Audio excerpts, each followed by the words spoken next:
inside. Emig to the outside. McGrath is tied up in turn one. McGrath went down again. What a battle. Jeremy McGrath takes this first lead of the season. Jeremy McGrath spun out, and Emig is now in first place. Jeff Emig takes round number 3. Here he comes with the big race on, trying to get around Jeff Emig. Seals him off. Jeff Emig, a good bang-bang performance. And here's the checkered flag. Jeremy McGrath, his 24th career Supercross win. Jeremy McGrath, his second win of the year. McGrath is down, and he's under the bike. Lusk takes the lead. Looks like he might have the flat tire. Jeremy McGrath, oh, what a break this would be. Yes, the rear tire. Oh, Jeremy's down. He's caught up in the first turn. The checkers for Jeff Emig. Oh, my goodness, Jeff Emig.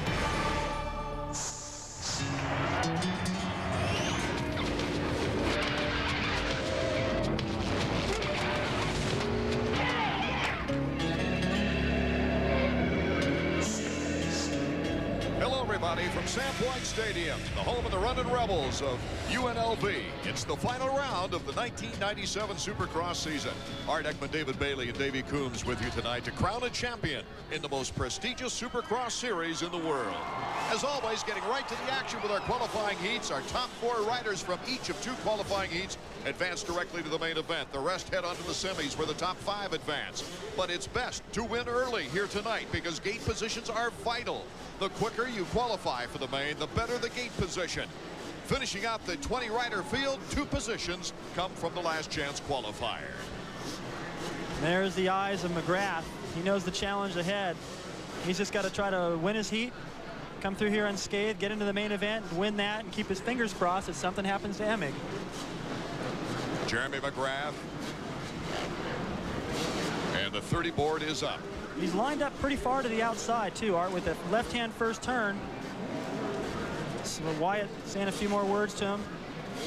But Lusk, he's just to his right, looked very good in practice. Yeah, Lusk looked very relaxed, and Jeremy was the opposite, really. He's still nursing that foot. It's a lot sore, I think, than most people realize, and he's toughing it out. Number 11, Ezra Lusk, 2 wins on the season. Also in this heat, Mike LaRocco, Jimmy Button, Ryan Hughes, Michael Craig, Damon Huffman, Brian Swink, Guy Cooper, a name from the past, on a 4-stroke. Heat number 1 is underway. Jeremy McGrath cuts to the corner first. He has a good battle there, though. Ryan Hughes, number 9, and Jeremy McGrath break out in front. Great start for Jeremy. I'm surprised he was able to get... He got a great jump over the gate. If he hadn't, he'd have got pushed wide. Controlled the first corner. He had Ryan in next to him, but Jeremy, experience he has, he knows what to do in that first couple of corners. Jeremy McGrath, a winner here in 1994. Ryan Hughes, we mentioned Lusk looking fast in practice. Ryan looked outstanding as well. Cuts to the inside. The Team Kawasaki rider putting the challenge to Jeremy McGrath. Trying the inside route, but Jeremy hops over him. Look at the difference in timing here. Ryan wasn't able to get over that first double, so he jumped that plateau and over the next bump. Track designers have done a great job to try to create passing, and there you see the different lines. Number 15, Michael Craig, moving past Jeff Hedden into 3rd. Whoa, look at the long whoop section now. Great shot of it. Fishtailing, Ryan Hughes goes out in front. I think you're right, David. I think that heel, the sore heel that was cut between races at a restaurant. A pile of dishes fell down on his foot on the backside and put a deep gash. It took stitches. I think it might bother him more than he's letting us know. Well, the part where it's bothering him is if he makes a mistake out there, jumps a little too far off a jump, not far enough, and of course the whoop section takes a real pounding, and anytime he extends that foot, like if you were to stretch your calf muscle, for instance, any position like that, it's pretty painful for him. McGrath still in good striking position, but he always has the hasty Michael Craig right behind him. Well, Craig was looking pretty excited after practice and said, you know what? I go, how's it feeling out there? He goes, hot. Wouldn't believe when you come off the track how that heat just catches up with you. 20 laps is going to be a long time on this racetrack. The pace is pretty slow because of all the obstacles. It's going to take out a lot of energy. Ezra Lusk tipped the back tire of Michael Craig and cuts him back. Craig was very lucky to regain control as we see McGrath trying to catch up with Ryan Hughes. Which riders will qualify first for tonight's main event? The answers when we return to the City of Lights. A fuel-injected 90-degree V-twin. An exotic all-aluminum truss frame. And a rear suspension so advanced, it's patented. Introducing the Suzuki TL1000S, a sport bike with such forward thinking, the rest of the world seems backwards.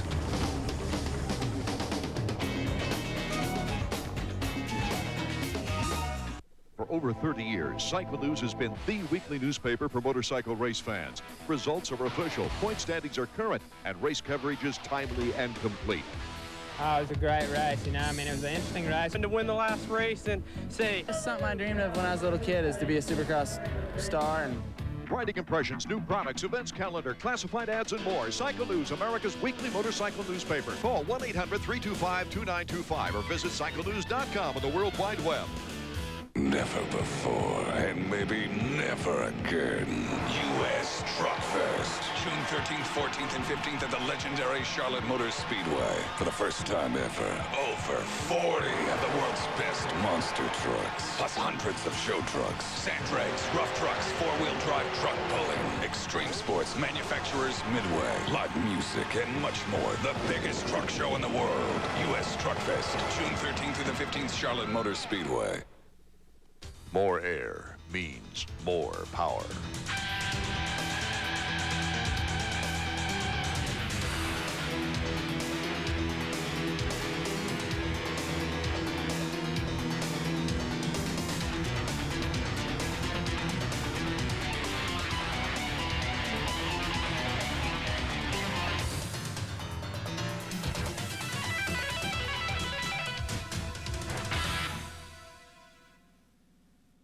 AMA Supercross on ESPN2 is being brought to you by Suzuki.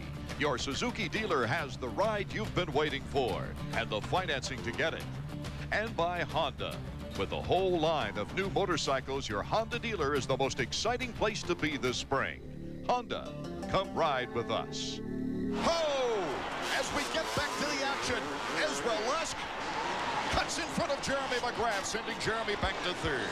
So you go again in the whoop section. Jeremy's struggling right there. About halfway through, he starts to lose his momentum. Let's take another look, David. Here it is. They're about halfway through the whoop section. Look at the momentum from Lusk. Actually, that was right about the end, but Lusk had already had that pass made. You can see by Jeremy's posture, he's going, you know, I don't feel like going that fast right now. Just get me to the main event where it counts. Don't forget, only the top four make it out of this qualifying heat. Directly to the main event. The finest performance of the year for Ryan Hughes was a third place in Phoenix. A big late charge as he started out in 12th spot. He's capable of a very quick ride.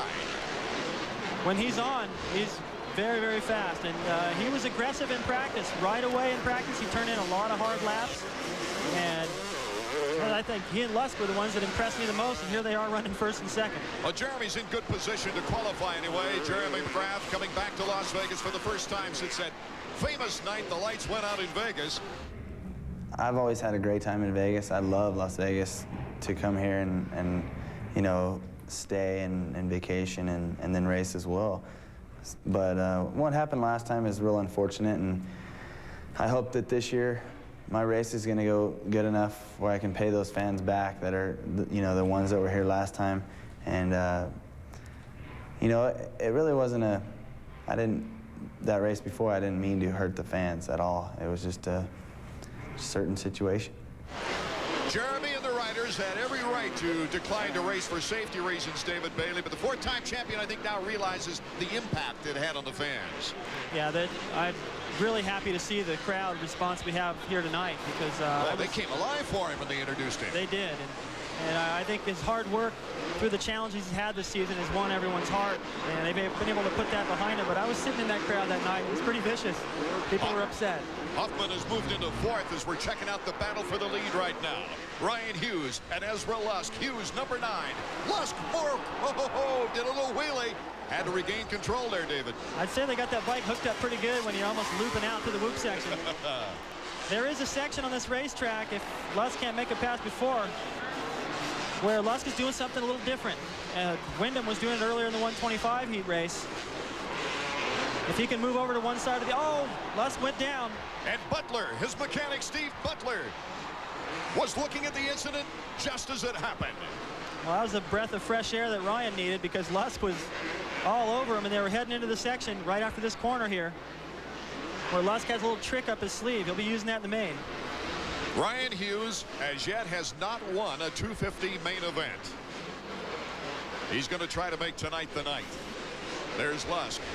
And along with 17, Huffman. Huffman, those 4 would qualify, but Jimmy Button right behind Huffman. And Button's capable. Plus, he's got headlights, or at least he had them when they brought the bikes out for the introduction. Look at this. This is the bubble right here. Lusk, Huffman, and Button moves into the qualifying spot in the battle for third. So I can tell you, when you fall down in this heat and get back up and try to get back into your rhythm, it's just about impossible. All that catches up with you, and I think that's what we're seeing with Lusk right now. Jimmy Button getting his first podium appearance of a 250 Supercross this year. And that was, of course, at the Houston Astrodome. No, that was Minneapolis when he took the 3rd place. Led 4 laps of that race. Number 18, Jimmy Button, Team Chaparral. Button's had some flashes of great rides. One of them, the first one I can remember, was the second night in LA, or the second week rather. Phenomenal ride. He was passing Huffman on the outside and went over the bars pretty hard. And it took him a while to get back to that speed, and then around Minneapolis and on to Houston, he was on fire and actually irritated some of the guys with some of the aggressive moves. He is one that got together with Doug Henry, but he's put all that behind him and has been riding good since. Button in 3rd, Huffman in 4th. And it's surprising to me that Lusk, well, he went down, but he's back in 5th on the bubble. Only the top 4 will advance directly to the main event in the start. Now, this tight racetrack is so important as we take a look at the final lap. Well, Lusk does have one trick I mentioned. If he gets close enough to make a pass on Huffman, that's the only place I see he can do it, unless he can get a good run through that whoops before the finish line turn. We're taking a look at Jimmy Button, 7th in points, and there's number 1, Jeremy McGrath. Button picking up as Huffman wants to cut to the inside. Button still goes to the outside. Huffman and Button trying a bar-to-bar action here on the final lap. One thing you don't want in a situation like this is to get tangled up and hand over a qualifying spot to Ezra Lusk. So Button giving way a little bit, but making sure he stays in front of number 11. Here comes Ezra Lusk. Oh my goodness. Ezra Lusk coming across that finish line is Ryan Hughes. He has won the qualifying heat. Jeremy McGrath. Ezra Lusk in a great performance. We'll go to the main event. Woo!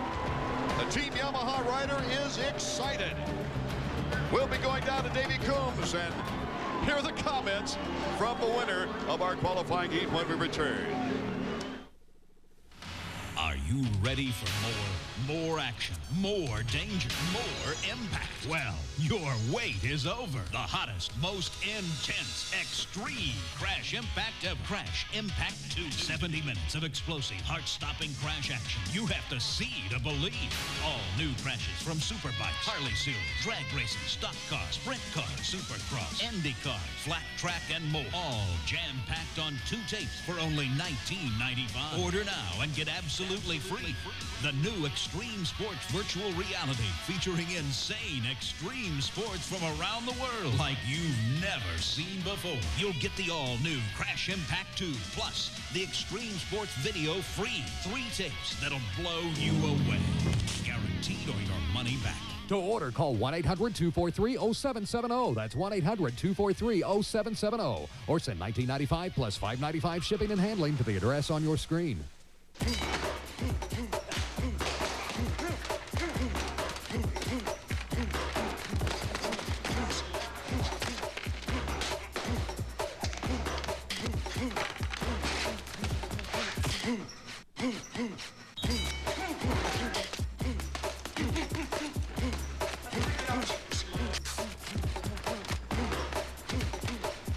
Israel Cardona battles Charles Murray tomorrow at 9:30 on ESPN2.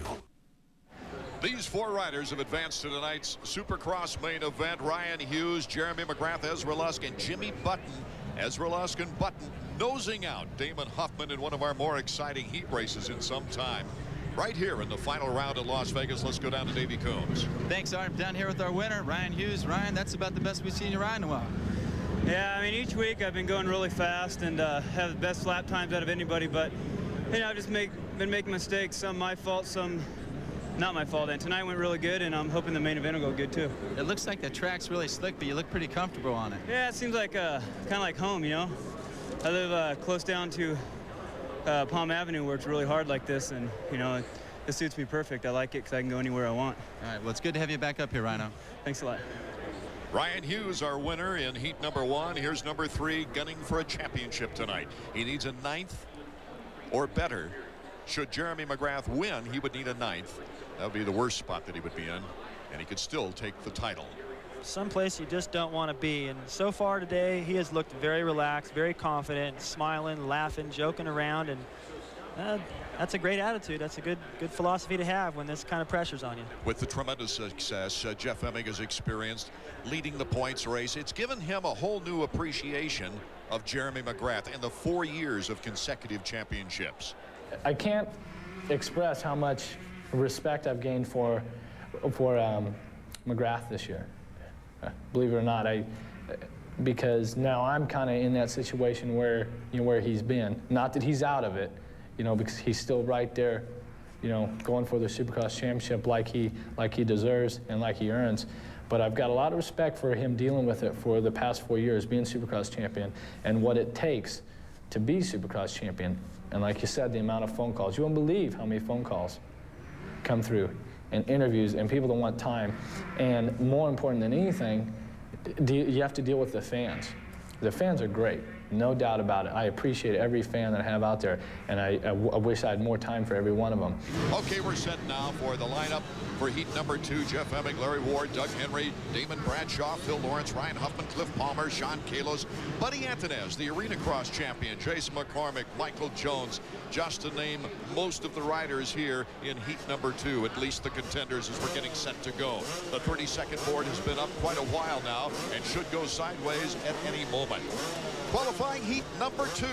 And you see the short start we have going into the first turn. That's why it's important you qualify early to get the best gate position possible for the main event. They're off. Emig, the point man, number 3, gets the leap out of that first jump. And it's Emig along with Doug Henry, number 20. Looked like Henry may have had that hole shot, but Emig is just too good off the line.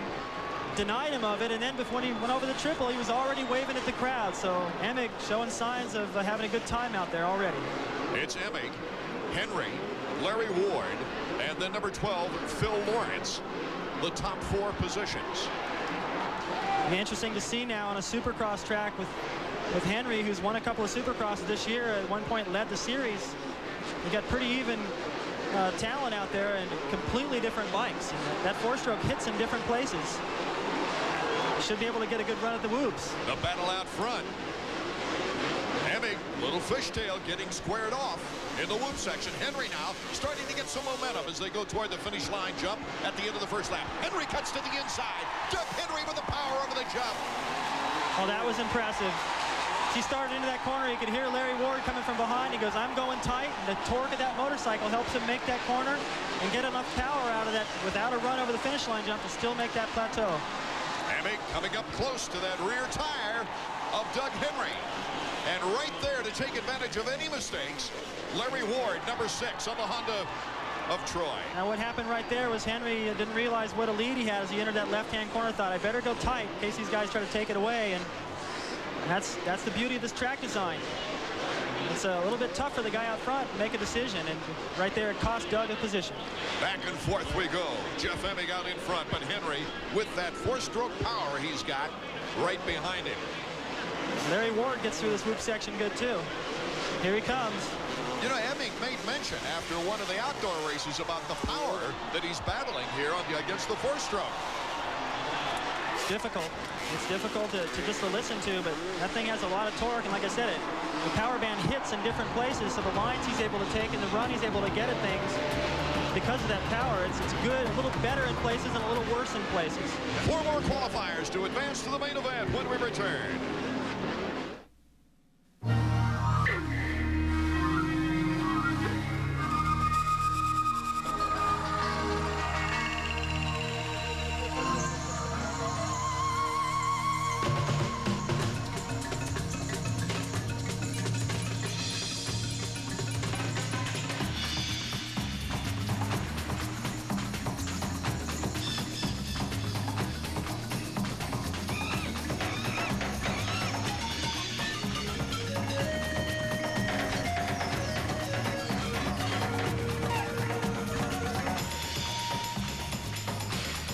Honda 4Trax 300 4x4, the Foreman 400, and the Honda Recon, a 250 that's all new from the ground, mud, and slime up.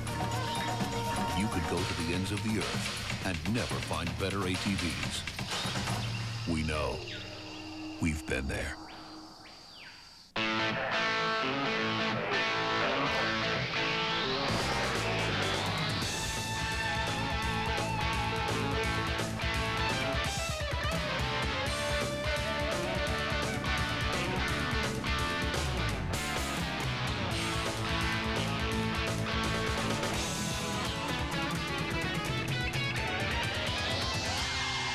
RPM tonight, Monday through Saturday at 7 and Sunday at 8, only on ESPN2.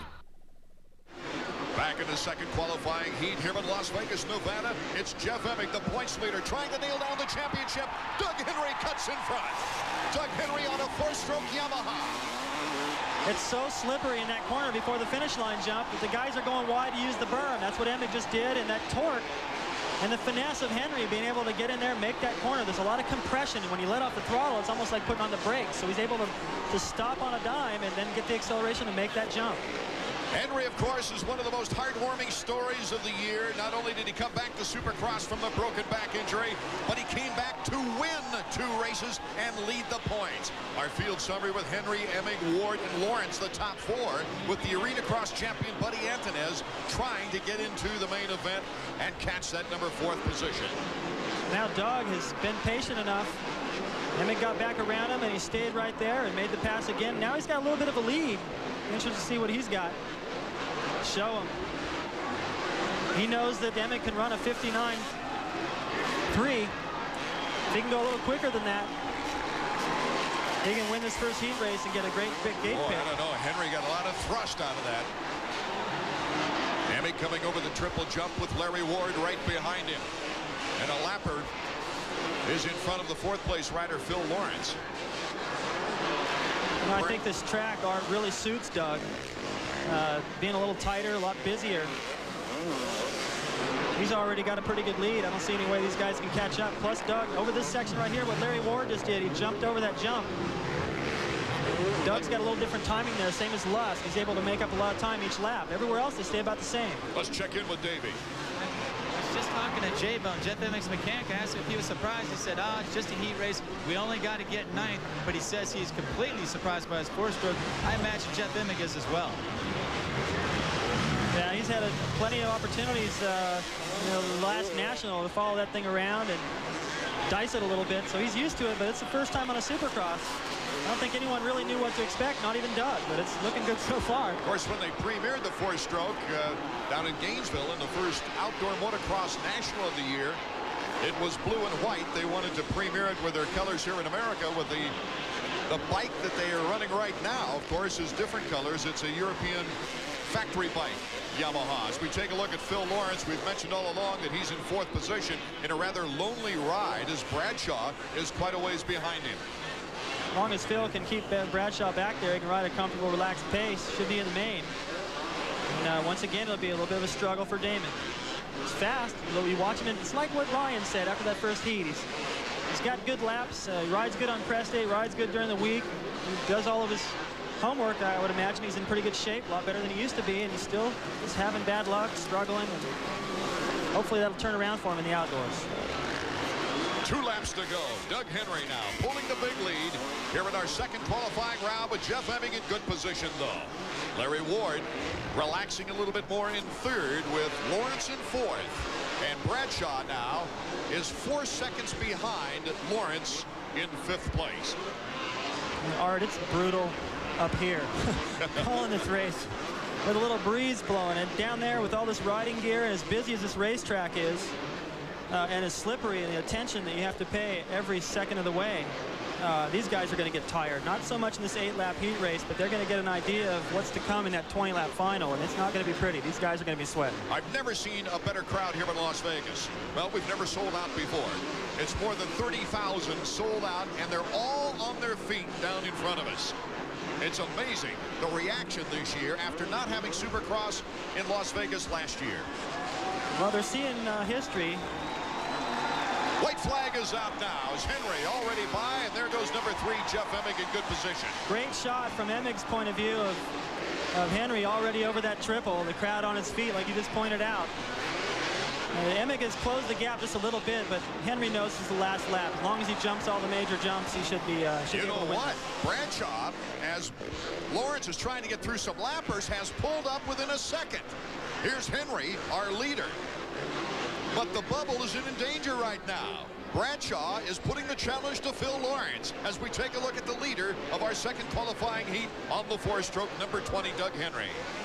Doug has been able to experiment around with lines and jump things with different timing. He's found his way around Emig twice. The same turn. I don't think Emig will let him around there again if that should happen. But Bradshaw almost got Lawrence on the last corner. Here's Doug Henry as he heads toward the checkered flag. What a story here tonight. So when we return, Davey chats with our winner, Doug Henry, before we move to the exciting semifinals. The bike you dream about means serious cash, right? Wrong, people. Do the math. During Suzuki Fest 97, get up to $500 in Suzuki accessories free when you buy a selected Suzuki.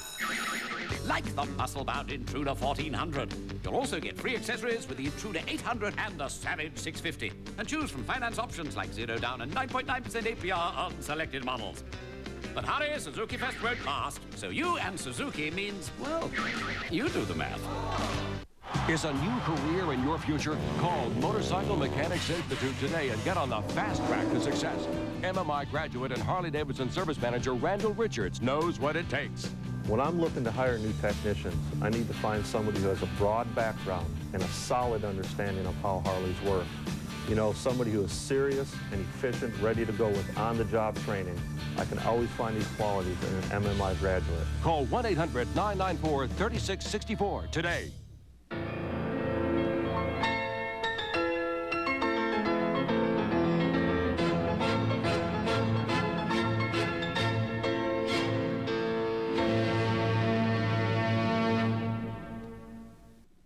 Taking a look at the replay.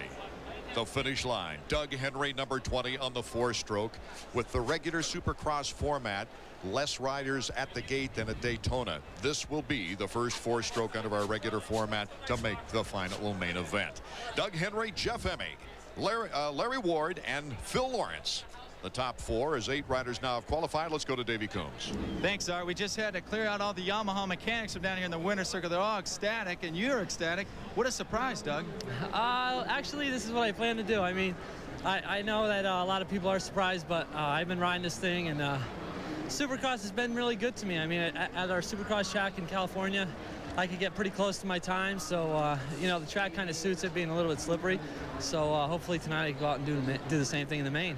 That was a great line you were using on Emig in the last turn, going inside. The 4-stroke's got enough power to come out of there. You might have an advantage there all night. Yeah, I think so. You know, coming around the inside like that, I think I definitely get a little bit, you know, a half a bike length. That's all you need for a pass. Well, congratulations, Doug. It's very interesting to have you up here. It's fun. He's making it fun for us, too, isn't he, David Bailey? We'll get back to the action from Sam Boyd Stadium in a moment. Now you can walk into your Honda dealer and ride off with no down payment, low financing, and a custom watch. And best of all, you can ride off with a new Honda Magna or Shadow. The Honda ride-off ends May 31st. Now you can walk into your Honda dealer and ride off on a champion. The CBR 600 F3. Walk in and ride off on the best 600 sport bike. Walk in soon and ride off with a custom watch. The Honda ride-off ends May 31st.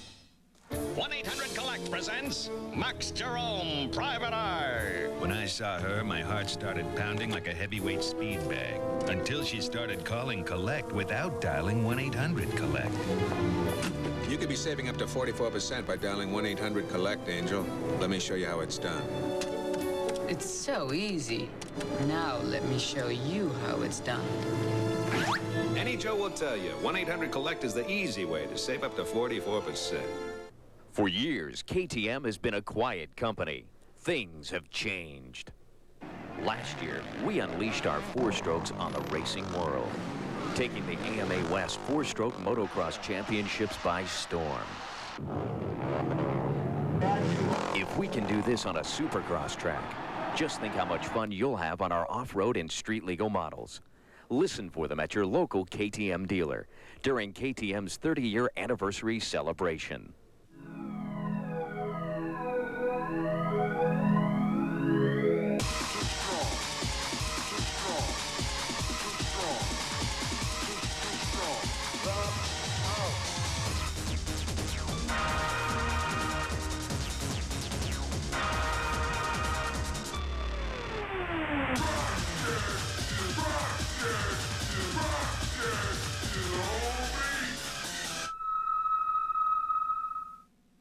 AMA Supercross is being brought to you by Dunlop. Simply the best for your bike. Tight and dusty, this track is probably the smallest arena of the season, and with more, let's call in Davey Coombs on the floor of the stadium. So down here with your track pack. Now think about building a track in the Las Vegas desert. You got to put a lot of water on it. It's really hard packed. And you can see in this corner, this is where we saw Doug Henry make all his passes. It's really packed. The dirt isn't chunking up at all. There's no traction hardly at all. And he's able to track through. Also, in the first turn, we're going to see the ground itself play a role because everyone's sliding outside right toward the grandstands. Almost looks like a speedway race at times. Well, in the groove, yeah, you can see where it's white or actually blue groove, and then between that outside and the inside, what you have is all the extra stuff that gets pushed in there. It's like no man's land if you get stuck in those marbles. Getting set for our first semifinal round, Damon Huffman, who got his first 250 Supercross win this year. That was in Atlanta. Michael Craig, he's got one Supercross win in his career. That was back in '94 in Tampa. And Mike LaRocco, who won his very first 250 Supercross right here in Las Vegas. Brian Swank, Jeff Hedden, Grayson Goodman. Just a couple of more riders getting set now. It's nervous time as that gate's about ready to drop for our first semifinal. The top 5 riders out of this semifinal get the transfer to the main event. Huffman 17. Craig 15 pops on the scene. Craig able to go for that whole triple. The rest of everyone else doubling it. Pretty smart what he did in the first corner. It looked like he had a good jump. Perhaps could have had the whole shot, but he let Huffman take it, and Huffman had to drift wide. Left it wide open for Mike. Brian Swank is moving into third place now behind Huffman. So we've got Craig, Huffman, and Swank. A couple of very well-known riders in the first 3 spots. Because of the soil, what we're starting to see is some one-line situations here and there, and rather than whine about it as a rider, you just get through there, follow if you have to, and then there are a lot of places to pass. Right there in the whoops, you can see the different lines.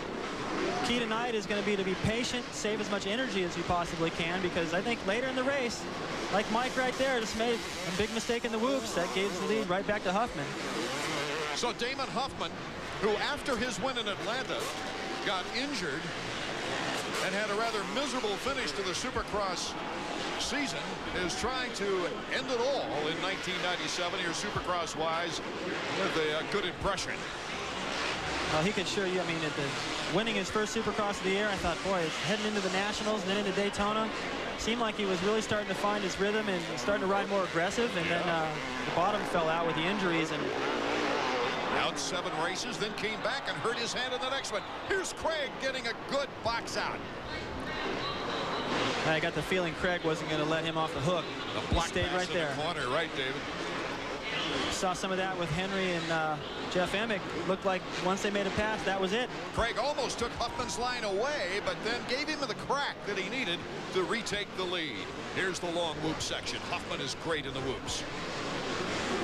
Mike Craig hanging right there, but that's just sheer determination, aggression, and strength. Doesn't look like Huffman was trying very hard, and there you get what happens if you try to take the inside right there. That slick surface Davey pointed out. Huffman wasn't able to get a drive. What we saw Henry do, Henry could do it because of the torque of that 4-stroke. The run for the checkers in our first semifinal coming up next. In the world of exercise, nothing is more basic than dumbbells. Nothing is more versatile or more effective. Now Soloflex has improved on dumbbells, making them safer, convenient, and comfortable. Soloflex has been making the finest barbell equipment for 20 years. Now we proudly introduce the best dumbbells ever made. On sale now. Call now for your free brochure. What lower round draft pick could become his team's leading rebounder this year? The Sporting News knows. Do you? What surprising rookie could power his team to the Super Bowl? The Sporting News knows. And you can too by calling now to claim your no-cost 4-issue Sporting News mini subscription. Plus, get these great sports binoculars free. Call now for your no-cost 4-issue Sporting News mini subscription. If you like it, get 24 more issues, 28 in all, for 4 payments of just $4.99. Call now. I mean, injuries are a fact of life in the world of sports. You have to deal with it. We got a coffee scald. Every time we put on a uniform, there's a risk. We know we can get hurt. You have to deal with the pain. Jack? To the NFL now, will the Jets be any more offensive? And the great ones play right through it. 15 Stanley Cups were decided. And that's the stuff legends are made of.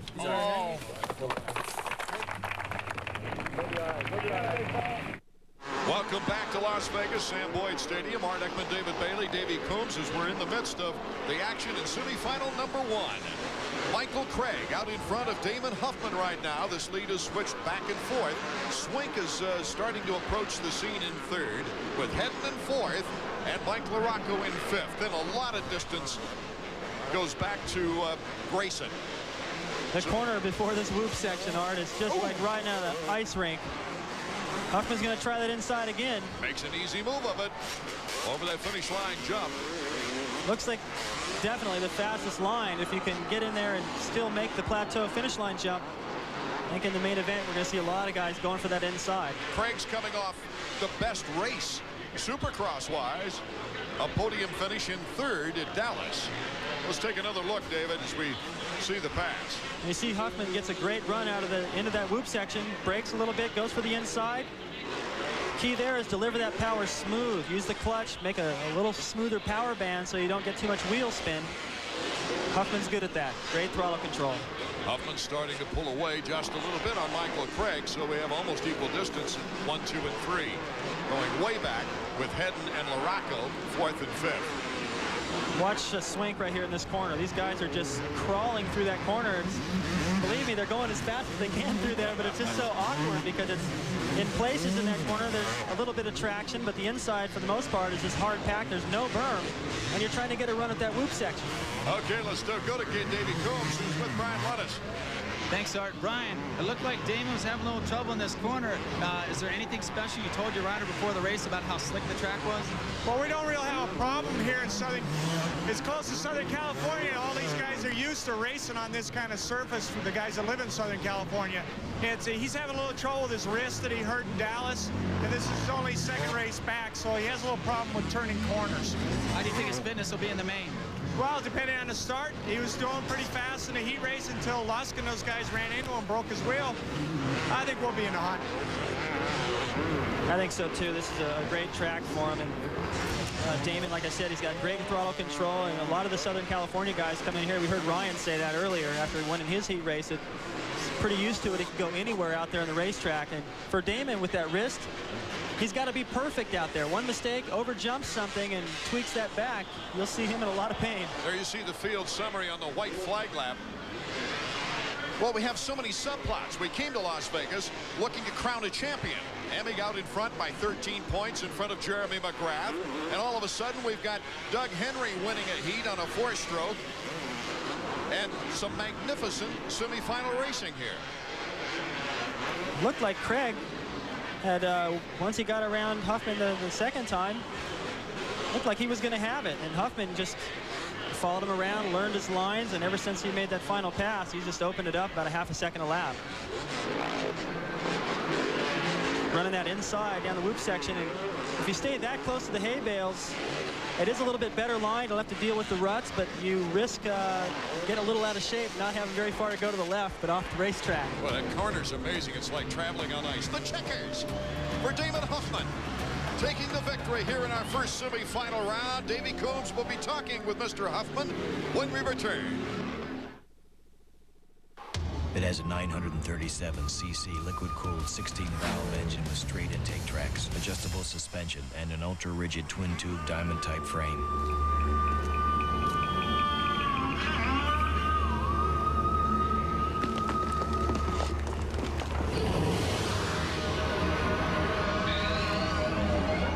of all, it's comfortable on any road.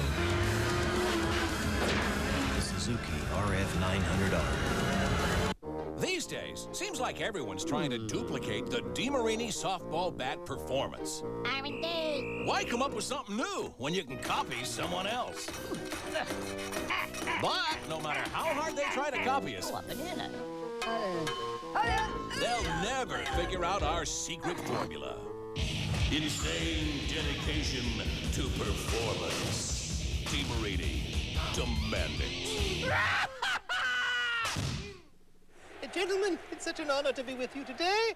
But the crowd is waiting, so Tab, what's it to be? Tails or my likeness? Your likeness, Your Majesty. I knew you would say that. Here we go. Oh, my dear Tab, I can't help but feel as though I've let you down in some way. Don't worry about it. Just a coin toss. Right. Well, play fair. Carry on. Look. It was just a coin toss. They haven't lost the game. Here in Las Vegas, these 5 avoid the LCQ tonight here in the Sam Boyd Stadium and move on to the final main event of the season. Huffman, Craig, Swank, LaRocco, and Hedden with Davey Coombs is now Damon Huffman. Thanks, Art. Damon, how hard is the track out there to ride on? I saw you had a little bit of problem when you let Craig get by. It looked like you just surrendered the line. Are you having trouble in the corners? Well, they're real slick, and if you get on a little bit too hard, it's not going to work. You gotta take your time and just kind of roll it on, and then get the traction to the ground. And my Kawasaki's doing it real good though, and I think you're going to see Emig, Rhino, and I up front. We saw when Mike Craig went past you, you looked up, went to make sure he didn't use you as like an aircraft carrier landing. Were you nervous at all about that? No, I knew I wasn't going to double out of the corner, so I just stuck to the inside. You know, Mike Craig's a good aerial guy, and he can be a little wild at times, but I wasn't worried. All right, well, we'll watch you in the main event, Damon. Okay, thanks a lot. Damon Huffman, very glad to get back on the track, David Bailey. And, you know, as we check out the Suzuki track map, we've already seen the ramifications of that short start and the hard left in turn 1, and also the slippery conditions. Well, my first thing is I'm glad the short is only that short, or the start is only that short, because the first corner is so tight, and there's a tricky little obstacle there. So necessarily the guy that gets the hole shot doesn't come out in the lead. Then onto a triple, then over to the far right, you got a section of rhythms and doubles and plateaus, and another triple on the top of your screen. And then as they work their way around to the finish line, a long whoop section, and that's been pretty interesting so far, seeing guys make a last-ditch effort coming into the finish line turn. There's Buddy Antunez, number 19. He should like a track like this. He's right next to Cliff Palmer. I'm making reference, of course, to his Arena Cross Championship. And Sean Kalos, who's second in points in the 4-stroke series in the West, behind Schmale. There's a good look at one of those 4 strokes. You can be cruising through the pits and just get hit in the face with a puff of air, and you have no idea where it came from. Well, it comes out of the end of that pipe. These are very different. Takes a little different style to ride them, and from what we've seen so far, Doug Henry's got that dialed in. He didn't seem surprised at all with his performance. Well, Davey's down trackside. He has to put up with that noise. Yeah, you know, there's actually 4 of these 4 strokes here, and they're all very good riders. We see Sean Kalos in this race, Lance Smale, Guy Cooper's out there on the Husaberg, and then, of course, Doug Henry, who's basically the star of the 4-stroke crowd right now. I'd like to see one of these guys get a heat race win, but or rather a semi-win, but I have a feeling Doug Henry's the only 4-stroke we're going to see on the podium tonight. 46, you saw Sean Kalos. 47, incidentally, Ryan Huffman right next to him has made 10 main events this year. 30-second board is up. When that goes sideways, anywhere from 5 to 10 seconds, the gate will drop.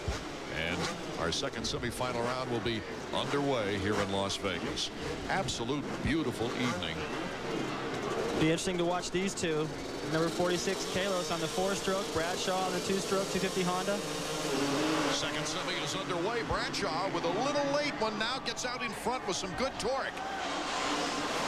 But he's got a battle with Michael Jones. Michael Jones, and that is Kawasaki of Mexico. A one-ride deal for Michael. Palmer down in the first corner, getting up slow. I think he was a little bit towards the outside, and if there's any kind of a problem, you're going to get caught up in it. That's what happened to him. Tough break for Cliff Palmer out of Oklahoma. Out in front, Michael Jones. This is where Mike Jones really shines. He gets great starts, and he rides so aggressive in the early part of the race. He's a fighter. And Buddy Antunez, number 19, gives him the challenge on the inside run, gets a good hop out of there, and all of a sudden Buddy Antunez is in the lead in our second semifinal round. Bradshaw there in third, moves into second place, and takes the wheel of Michael Jones out from under him. I think Bradshaw realized, look, this is going to be a long night unless I get around some of these guys, because if he was to get out of shape, that would take Damon out. So he decided, oh, do unto others before they do unto me. Take another look now as Michael Jones goes into the corner. Well, that was a good reaction there by Damon, not to run into the back of our leader. There it is. Damon just cut across the inside of that corner. Jones was really uncommitted, and Bradshaw took advantage on the inside. Here's Bradshaw in second place. Buddy Antunez is out in front trying to hold on. We've got Ty Birdwell in third and Ryan Huffman now in fourth. And Kalos went down. Right after the finish line jump. As soon as you land there, you got to make a turn and then hit the triple there just over his left shoulder, and it's slick. I think he lost the front end. So Kalos will take that Husaberg into the last chance qualifier. And here comes Bradshaw. Bradshaw with a good move. But the inside, Buddy Antunez. He likes that tight action. Bar to bar down the whoop section. Bradshaw swings it through. That's a perfect example of patience. Bradshaw kind of had to pass May going into that right-hander, and he knew that Antunez had the inside and could possibly do to him what he just did to Mike Jones. Waited, paid off for him in the end. Bradshaw looking for a better gate position out of this semifinal round. More hungry riders are ready to qualify. Semifinal number 2 continues in a moment. For years, KTM has been a quiet company. Things have changed. Last year, we unleashed our 4-strokes on the racing world, taking the AMA West 4-stroke motocross championships by storm. If we can do this on a supercross track, just think how much fun you'll have on our off-road and street legal models. Listen for them at your local KTM dealer during KTM's 30-year anniversary celebration.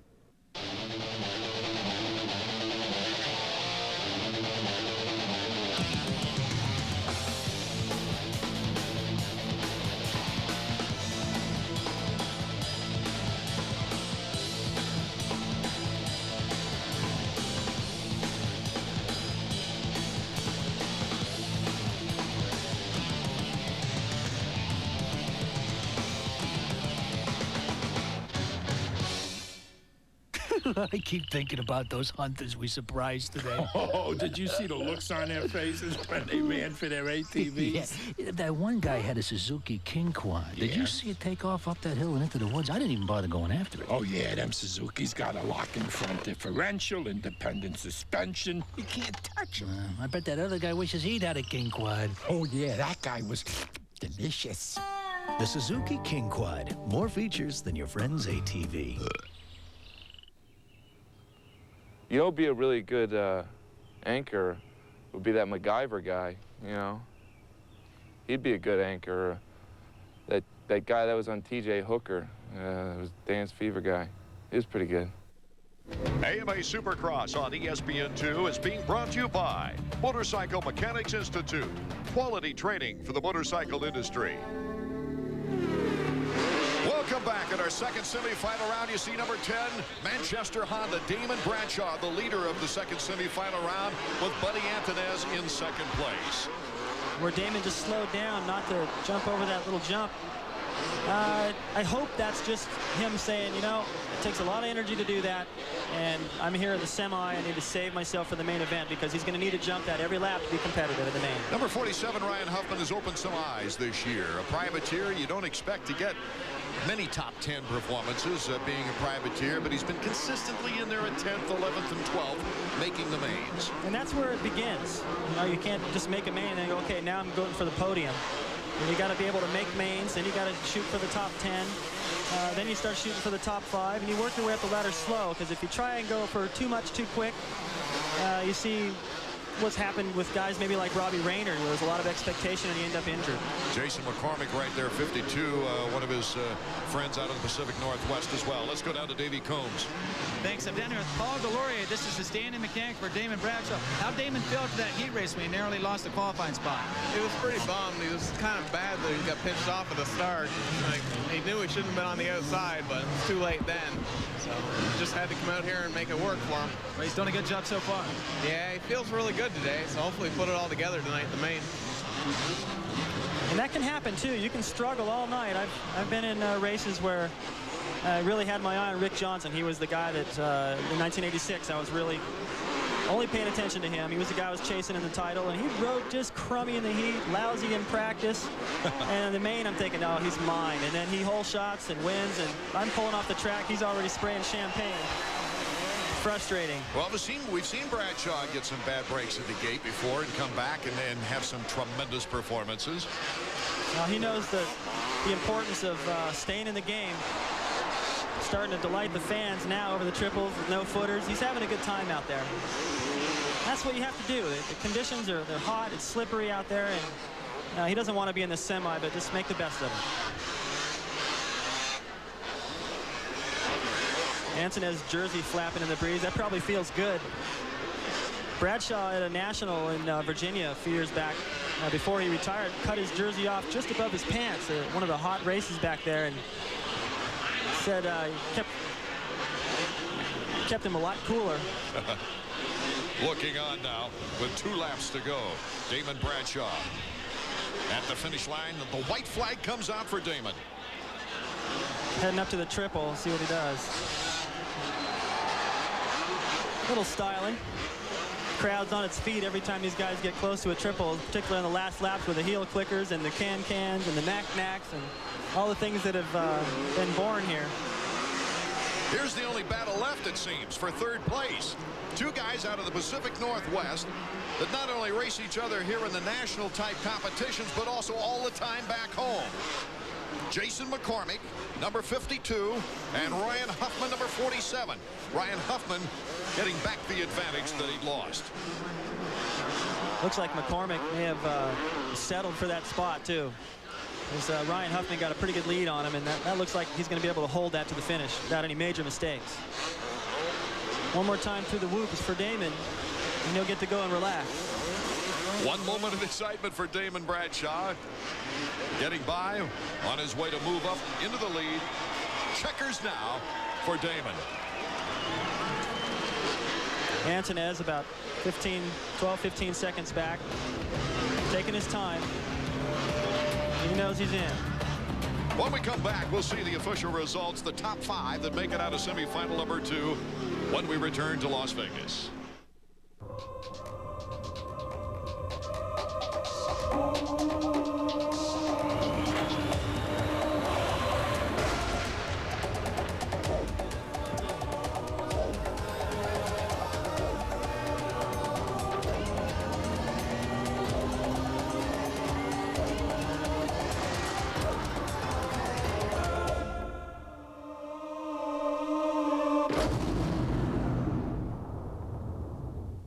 It's propelled some of the world's best riders to the victory podium. It's helped build our reputation as the leader in high performance. It's no wonder it's the most popular performance pipe in the world. The Gold Series pipe, only from FMF Racing.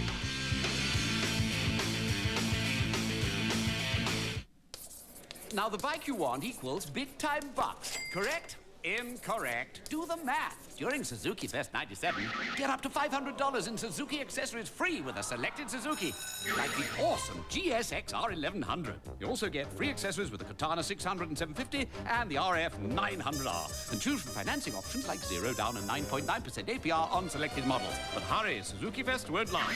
So you plus Suzuki equals... well, come on, add it up. It's coming this summer. Domination. The legendary monster truck. One action-packed video. Never before seen crashes. Behind-the-scenes footage. To reserve your copy today, send us a postcard with your name, address, and phone number to Domination Pace Motorsports, 477 East Butterfield, Suite 400, Lombard, Illinois, 60148. Available this summer. Welcome back to the 15th and final round of Supercross for 1997. These 5 riders advancing to the main event after our second semifinal round. Davey Coombs is with that winner, Damon Bradshaw. Well, Damon, the AXO ads say you're always in black, but it looked like tonight you're enjoying yourself. Yeah, I was having fun. You know, I don't like to have to get to the main event these ways, but you got to do what you got to do. And fortunately tonight I had to ride this race, but it's good to go out and, you know, feel a little more comfortable. I got off to a good start, and then I got passed by a few guys in the first deal, but it all ended up good. Yeah. I know it's been a tough series for you. You didn't reach the expectations you wanted to, but what would it mean to you tonight to pull a shocker on all these guys and win one? Well, it'd be really good. You know, my goal is to be on the podium, and, you know, I'd like to be there tonight, and I'd like to be standing in the middle. It'd be a good way to end the Supercross season. And, you know, I feel good, and, you know, the GT Bicycle, AXO, Manchester Honda, Mac Tools, Honda is working really good. And so I think, you know, we're in the hunt for the thing. All right, we hope so, Damon. Thanks. You know, this Las Vegas track has been the site of an incredible number of firsts and lasts, especially when you consider there's only been 6 previous races here in Las Vegas. Back in 1990, Matasevich, he splashed on the scene with his first ever Supercross victory. Then 91, Mike LaRocco's very first Supercross win. 92, Jean-Michel Bale's last Supercross victory, and another great champion in 1993, Jeff Stanton, his last Supercross win. 94, Jeremy McGrath won, and that's the only time he didn't establish a first or a last. But Jeremy McGrath did win his very first Supercross 125 title here in 1990. That was back in 90. 95, Jeff Emig won his very first Supercross. So as we leave you, we turn to our Honda flashback, 1995. That was the night Jeff Emig tasted his first victory. In our Honda flashback, we'll recap 1995 in Las Vegas. The night the lights went out and the controversy began. At the start of the main, Team Honda and Team Kawasaki elected not to ride, saying that it was too dark out there and too dangerous for the riders. But in Jeff Emig's eyes, the conditions were fine. He saw an opportunity and grabbed the early lead. Behind Jeff Emig, though, it was a main event full of privateers. And coming into the whoops, watch DeMint's right hand coming off the handlebar, saves it, but drops second place to Kyle Lewis. But here was the story. In order for number 11, Larry Ward, to finish second in the Supercross Series, the highest finish of any privateer, he had to race the main with Emig's decision to ride. But the battle continued for second between Jeff DeMint, who made a quick pass on Lewis entering the whoops. But Lewis, with an inside line, retakes second place. And then came his teammate, Larry Ward, through the whoops to the inside of DeMint, takes over third, and on the next lap, takes over second at the end of the whoops from his teammate, Kyle Lewis. So Larry Ward picks up second, while Emig wins his first Supercross. Looking for a way to lose fat? Forget diets. To lose fat permanently, you need to build muscle. And that's just what the new Soloflex Rocket helps you do. Rocket is the safest, easiest strength training tool in the world. You don't need to know a lot about strength training. You don't have to change the machine, and you don't have to work with heavy weights. But there is nothing that will give you fat losses fast or fat losses lasting. On sale now. Call now for your free brochure. Beauty, adventure, drama. All these and more can be yours in the wonderful world of art. And with this free art test from Art Instruction Schools, you can find out if you have the interest and desire needed to become a serious art student. To get your free art test without cost or obligation, call this toll-free number. Don't delay. Call this toll-free number now. Call 1-800-344-8300. Here comes that psychic lady. Okay, feel free to do your thing when getting nowhere.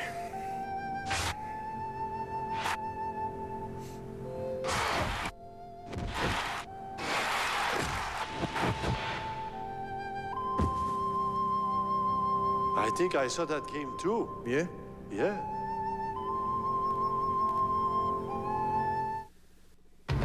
AMA Supercross is being brought to you by 1-800-COLLECT, the way we call collect today. Welcome back to Las Vegas for round number 15, the final round of the Supercross season. While we were away, James Eichel and Travis Hodges, they were the top riders in the last chance qualifier and filled the final 2 spots. So the field of 20 is now set for our 250 main event tonight, in which we will crown the champion right after the race.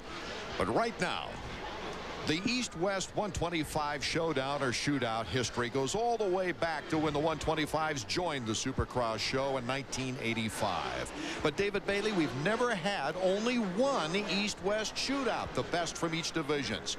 We've always had more races than just one. It puts an added importance on a guy like Ricky Carmichael to show what he can do against the rest of the best. This is for the bragging rights.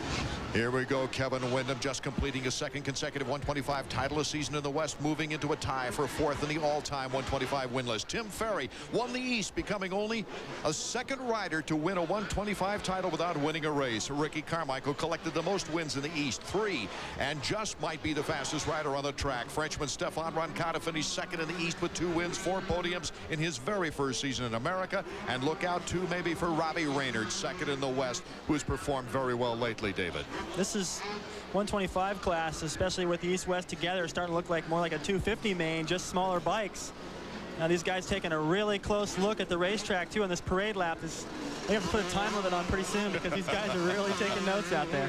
The Suzuki starting grid for the 125s. You know, these riders going into the race as on odds-ons favorites that we mentioned before, but anything can really happen when you put up a $20,000 purse. Pace Motorsports has really made this a very exciting shootout. And we talked with 3 of the contenders before things got underway. You know, everybody's able to have one bad race. So if I do have a bad race, I don't want everybody for the next 5 years saying, yeah, you won a 250 and you're the only guy to ever do it, but still Ricky beat you this year, you know. And, you know, that's the bad thing. I'd feel a lot better if there was 4 of them. I'd feel a little better about if it doesn't happen here, it'll happen somewhere else. You know, I felt like I've had a great season, so I definitely got my work cut out for me here. This is probably just as important as, well, more important than any race of the entire season yet this far. I'd like to think that I could win. I think it's going to be a good race if we come out 1 and 2.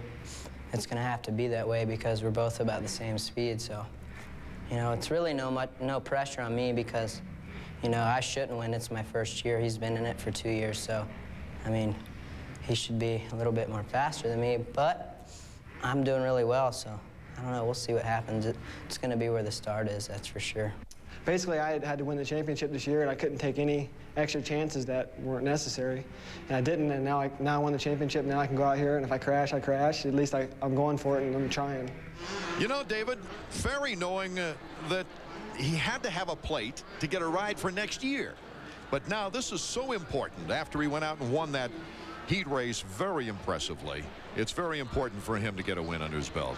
And I think you can see that on his face. A moment ago as he was getting ready to take that parade lap, just looking at the look on his face, it didn't look like he was feeling very good or very focused. It's hard to tell which, but when he's on, he's beautiful to watch, and he can open up a huge lead. But there you got number 70, the new phenomenon, Ricky Carmichael. He had a disgusting heat race. He hasn't been very happy all day with the way he's felt, but that kid can go back to the pits and regroup and come out swinging for the main, and so can Windham. Last year, we had the most East-West matchups of all time. 4. Windham took 3 out of the 4. Pashon, the lone victor on the other side of the fence. But here tonight, who will get the bragging rights? The East rider or the West rider? The West has won 19 times of these matchups. The East 11 times. Who now will get the 1-900 Pro Race Hole Shot Award as they are off? And it's 57 on the outside gets the Hole Shot Award. Yes, David Pingree. But taking over things right away is Jeffrey Willow. And right there already, side by side, Carmichael and Windham. Carmichael gets the edge. Windham to the inside, bar to bar. They jump into the corner. Oh, what a great race behind the leaders.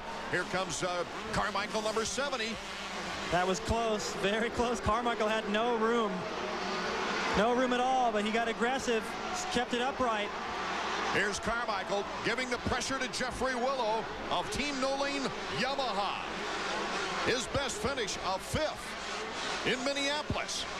Carmichael, of course, with an up-and-down season, blitzes by on the short whoop side. Now goes into the long whoops.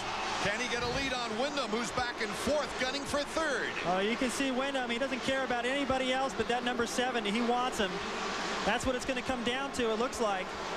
Not taking anything away from Willow or Pingree or anybody else. Sheik's in contention, too. You can see those guys. Tim Ferry has got a horrible start. He's got a lot of work to do to catch those guys if he ever can. Raynard's right there with him. There you see Ferry heading up to the triple. It looks like something may be wrong. He's 14th. Out in front, though, it's Carmichael. Ferry's not up to speed, so something may have happened in that first lap. Now, what's interesting is Willow was able to go for that triple right behind Carmichael, and Wyndham didn't do it. So that gave a little bit more advantage to RC. RC pulling out now as here comes Wyndham. Wyndham's going to make the move on Willow, and he passes easily into 2nd place. But does Wyndham now have the smooth technique to catch up with the blistering speed of Ricky Carmichael? This is the showdown we wanted to see. This is I think what everybody was anticipating. Sure, there's the Ferries and the Dowds and the Sheiks, but really the story has been Carmichael and Wyndham, and here they are 1st and 2nd. It's not over. Wyndham, of course, taking 3 victories in the East-West matchup last year. He has 11 total 125 victories in his career. He will be going to the 250s next year, but Ricky Carmichael will be going after a title here in the 125s next year. Oh, Willow's gone down really hard right behind the leaders. One of those rhythm sections caught him. And everybody is passing him. It's a 2-way battle out front. You see Jeff Willow there trying to cross the track to pick up the bike to try to just ride it out. It can really mess up your concentration, too, when you get these two guys blaze by in the whoops and disappear, and you're feeling, boy, I got to pick up the pace, and he may have been riding just a little bit over his head through there. Here's the ride we've been waiting to see. Ricky Carmichael and Kevin Wyndham. Wyndham feels it's very important for his career to go out a winner. Ricky Carmichael wants to establish a new momentum for next year. Looks to me like Wyndham is just a little bit more relaxed than Carmichael. He certainly had a much better heat race, and he caught Carmichael. That's got to be a psychological effect, I would think. Carmichael, his inability to shake Wyndham.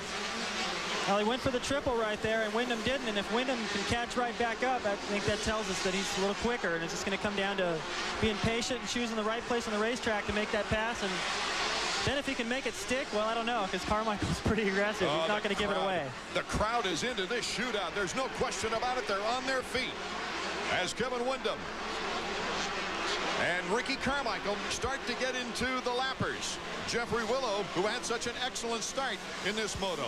It's through the long whoop section. Carmichael, the winningest 125 East rider. He led every lap in one of his races. And one of his outstanding races at Pontiac, he crashed early, went from 13th to 1st place. Look at Wyndham right there. Just looks like he's on a trail ride. He keeps getting close right there in that corner rather than try something else. Oh, Wyndham to the inside. Kevin Wyndham with Ricky Carmichael right on his tail. Just cut all the way across the track, took that line right away. Carmichael says, okay, right back at you. Look at how tough the youngster is, 17 years old. He's going after Kevin Wyndham right now. I don't think Carmichael appreciated that line. It was a smart line, and it was a clean pass, but I think it just really caught Carmichael by surprise, and he obviously didn't like it. Came right back. Take another look now as Wyndham cuts in front of just a little bit, nips the rear tire, it looked like. Now, they'd already made contact back in the corner, and that was at the finish of that pass where they came together a little bit right there, and Wyndham just backed off. Smart, because he's still in contact. Oh, Wyndham goes by in the whoop section. Carmichael making a mistake there. Very smooth technique of Wyndham winning out in that particular sortie. Our coverage of the 1997 125 shootout continues from Las Vegas in a moment. For years, KTM has been a quiet company. Things have changed. Last year, we unleashed our four-strokes on the racing world, taking the AMA West four-stroke motocross championships by storm. If we can do this on a supercross track, Just think how much fun you'll have on our off-road and street legal models. Listen for them at your local KTM dealer during KTM's 30-year anniversary celebration. Walk in with no down payment. Ride off with a new Honda Shadow or Magna. Walk in, get low financing. Ride off with a Honda Goldwing or Valkyrie. Walk in at the right time. Ride off with a CBR 600 F3 and a custom watch while supplies last. Until May 31st, get low financing, no down payment, and a custom watch with selected models at your Honda dealer. The Honda Ride Off. Walk in, ride off. It's the highlights.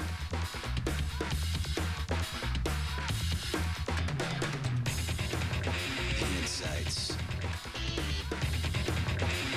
The spotlights. From the inside out.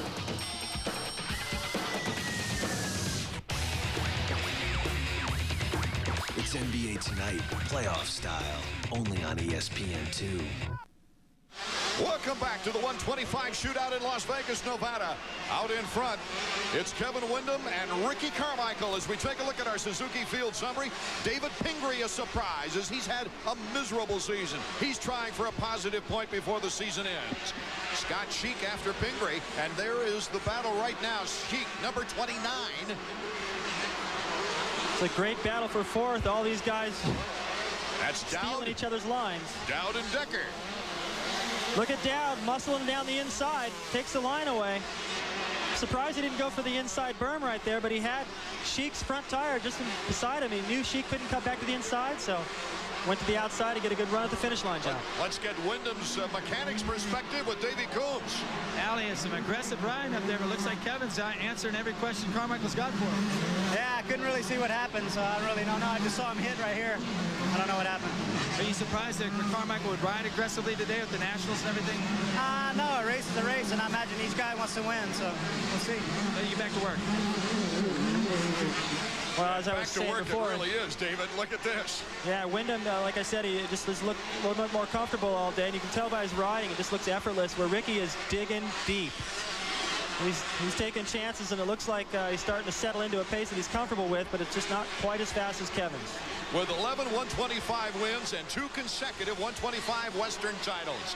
He got the monkey off his back early, winning his first 250 this year at Charlotte. How relaxing has that got to be going into next season? Well, I was actually a little surprised that he didn't do a lot better sooner. You know, he had a couple of 10s, maybe a 6th, if I remember right, but that win didn't really surprise me. I was very impressed with his ability on the 250, and next season, I don't think it's going to be a learning year for him. He's going to be right there. Yeah, number 1 in the West right there. The first ever active 125 rider to win a 250 main event. Hughes had it close one time with a second the year before, but this is the first one to do it. A Honda stopwatch now as Windham goes by a lapper. And look at the lead he has drawn on Ricky Carmichael, about an 8.2. That's about how long it takes to get through that long loop section. And just as he's exiting it, here's Pingree, 57 and 3rd. Yeah, Ricky's starting to enter it, and Ricky is not gaining anywhere. If Kevin were to make a mistake out front, or the lappers were to really play a major role, he'd have a chance. But the way things look right now, I think Kevin's in control. Dowd, Decker, and Sheik behind him. Here out in front as we check the lap time. What do you suspect it might be? Well, depending, this lap isn't one of the lappers, yeah, this is not one of his faster laps. I'm going to guess about 102 because he's been running a minute flat, pretty consistent during the day when he's on. Kevin Windham, can he hold it together, or can Ricky Carmichael get his technique back? Actually, Carmichael had just closed a little bit there, and then he made a big mistake again. So he's trying everything he can to close that gap, but he's taking those chances. He's taking it down to a 7-second lead, and there you go. You almost hit it on the head. Well, he's a little quicker than I thought. 101.8 the lap time for Kevin Windham, who knows that Carmichael could catch up.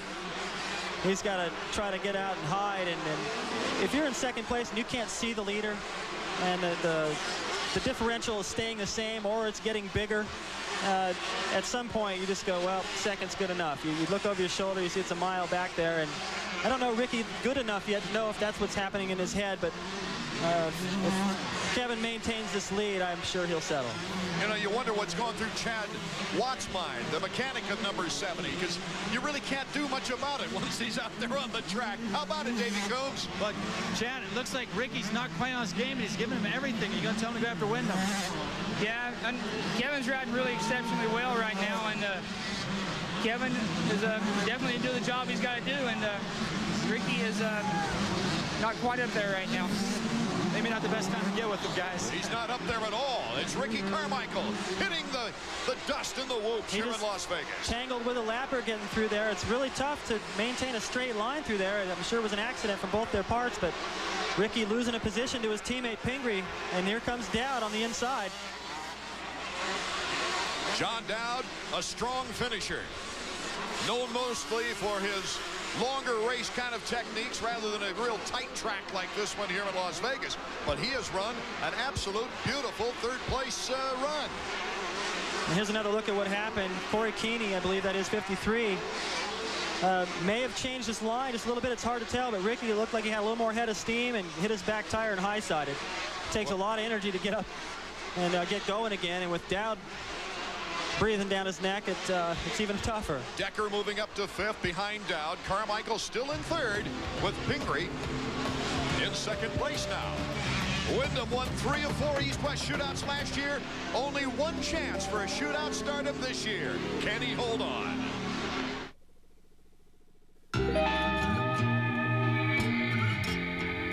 Take everything you ever knew about cruiser motorcycles.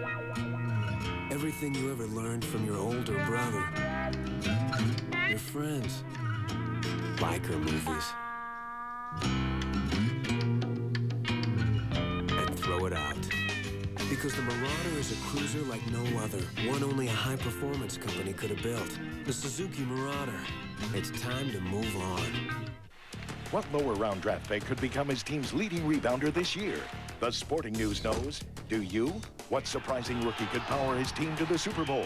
The Sporting News knows. And you can too by calling now to claim your no-cost 4-issue Sporting News mini subscription. Plus, get these great sports binoculars free. Call now for your no-cost 4-issue Sporting News mini subscription.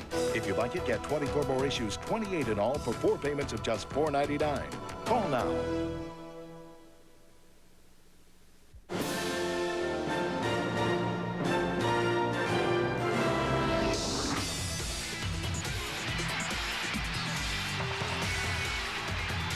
Versus Colorado tonight at 8, MLS on ESPN2. In this week's Suzuki Riding Tip, we're going to talk about starts, one of the most important parts of the race. Be sure to be warmed up with some stretching or jogging, and if possible, ride your bike around a little bit before you ride to the starting line. Next, it'd be important to watch some other starts prior to your race to learn the timing of the gate and where the best starts are coming from. And prepare your spot at the gate. First, make sure that the gate drops all the way to the ground. Sometimes dirt can get lodged under it and it doesn't drop all the way. Scrape all the loose dirt, pack it down, and fill up the rut that has begun to develop from starts prior to yours. And some riders like to build a small levee over that gate so when it falls, you don't have to climb over that 1.5-inch pipe. Body positioning and what you focus on at the gate is critical. Some riders like to look to one side or the other because they can sense movement in the gate easier from the side than from straight on. And remember, stay leaned forward as you go over the gate. Some riders sit up too soon, the bike starts to wheelie, and you have to let off. Just like shooting a basketball or swinging a golf club, follow through. Welcome back to the 125 shootout here in Las Vegas, Nevada. Carmichael goes head over heels, and it's Pingree in 2nd place trying to get through. And Carmichael looks like he might be hurt. He went down really hard, and now the riders are trying to miss him. Decker going He's okay, by. That's a good sign, but he's racked himself good. He's given it all he had. I don't think he's quite sure that he's in Las Vegas right now. Take another look. Looks like to me he let his front wheel get down in one of those deep holes, started a little bit of a nosedive, and he was riding it out for a couple, then his front wheel ducked down another one, and that was it. He's trying to get back on the track. Look at that, look at his back where the looks like a tire rubber. Yeah, the tire may have smeared the printing on his jersey. He's not happy. So now it's Wyndham, Pingree, John Dowd, and Craig Decker. Decker putting in one of his finest performances. Ricky Carmichael is the kind of kid that will understand what he did wrong, and he won't make that mistake again. I feel sorry for everybody next week. Yes, because in between those 3 wins and 3rd place at Pontiac, he had crashes in 3 races that took him out of the points chase. 2 laps remaining in our 125 shootout.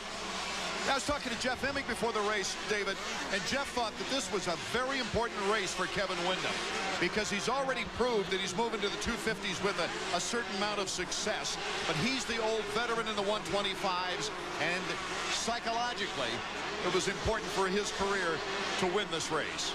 Well, he's not going to get too many chances, if ever, to race Carmichael again like this. So now it's official. He's beaten him, and Carmichael can say, well, yeah, but I had a bad night, but in the books, it's going to say Kevin won. Look at here, John Dowd, number 14, and Pingree going at it for 2nd place.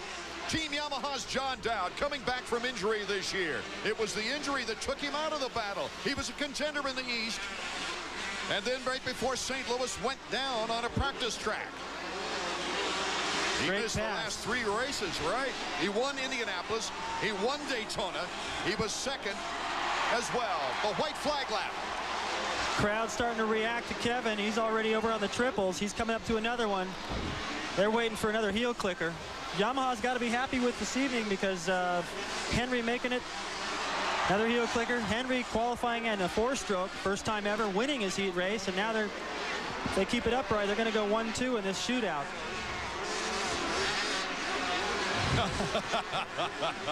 There's a lot of pride right there. Ali Seavar, Kevin Windham's mechanic. And Kevin taking the slick part rather slow right now.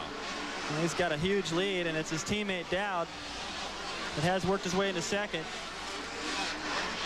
And Dowd's not off the hook. He's got to still look at Carmichael. He's in pain, I think. Psychologically, maybe physically. Well, he knows that he is strong-willed. He has so much fire to win. Yeah, that's not feeling good either because he just watched Windham ride right by and put his hands in the air. And before lapping Ferry, Windham takes the checkered flag. A brilliant victory for Kevin Windham.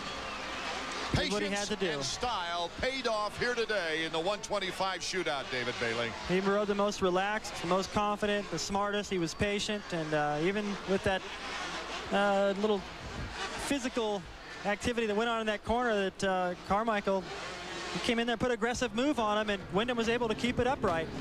Well, it's going to be interesting, too, to get the comments that Davey Coombs will be getting for us from Windham and the other riders when we return to Las Vegas's Sam Boyd Stadium. Take everything you ever knew about cruiser motorcycles, everything you ever learned from your older brother, your friends, biker movies, and throw it out. Because the Marauder is a cruiser like no other, one only a high-performance company could have built. The Suzuki Marauder. It's time to move on. Time to move on to this new leather jacket, free with every Marauder for a limited time. I'm a soft-spoken kind of guy. There's nothing more important to me than a quiet chat with my son, Shaquille. I just marched to the phone and dialed 1-800-COLLECT. The money I saved him, he can use to buy some new backboards. Take it through the hole, Shaquille. He's gonna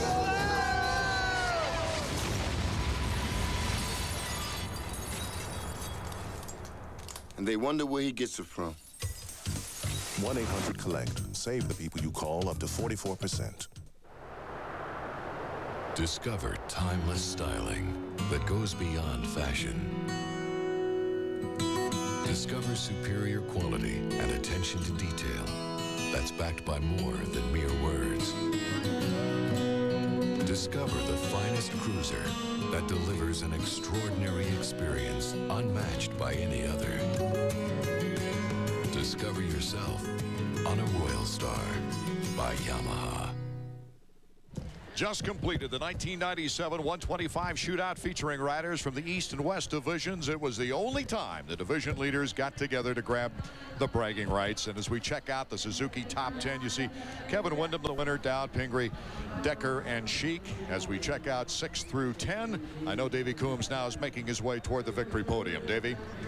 Well, you know, here in Las Vegas, the color of money is supposed to be green, but tonight it was blue. Kevin, congratulations. I felt so good out there, man. Me and Ricky got out, which was the way I wanted it to go, and no excuses on East or West. I mean, I know he went down, but he was riding a good race, and I made a pretty aggressive pass on him, and he surprised the heck out of me and came back and made a little bit more of an aggressive. He hit me pretty good, and that's racing. Luckily, I was able to get around him before he went down again, and man, what can I say? This bike's working wonders for me, and it's the reason I'm up here. Would you say that this, which is probably your last 125 Supercross win, is the biggest? It's definitely one of them. This is the way to finish out the season, Every one of my interviews have been Ricky and me, instead of just me, which is sometimes the way the rider wants to hear it. But, Ricky's riding great, and that's what I need is more wins against him. Coming up next, the 250 title to be decided.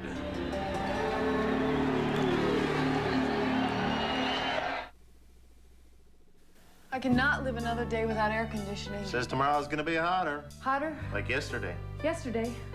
Yesterday you said you'd call Sears. I'll call today. You call now. I'll call now. Now's the time to save on Sears installed central air conditioning. Get 0% finance charge, no billing, and no payments until August with the Sears Charge Home Improvement Plan. Call now for a free in-home estimate on a Kenmore air conditioning system. State-of-the-art engineering means greater energy efficiency. A new Kenmore could save 10 to 44% on your annual cooling costs. In time, even pay for itself. Sears also offers fast emergency installation, a 5-year warranty on parts and labor, plus our satisfaction guarantee. And Sears will be there to back it up. Get 0% finance charge, no billing, no payments until August. Offer ends May 31st, so call now and save with Sears. So what's the paper say about tomorrow? Another scorcher. Cool. I mean, injuries are a fact of life in the world of sports. You have to deal with it. We got a coffee scald. Every time we put on a uniform, there's a risk. We know we can get hurt. You have to deal with the pain. Jack? To the NFL now, will the Jets be any more offensive? I mean, the great ones play right through it. 15 Stanley Cups were decided. And that's the stuff legends are made of. Oh.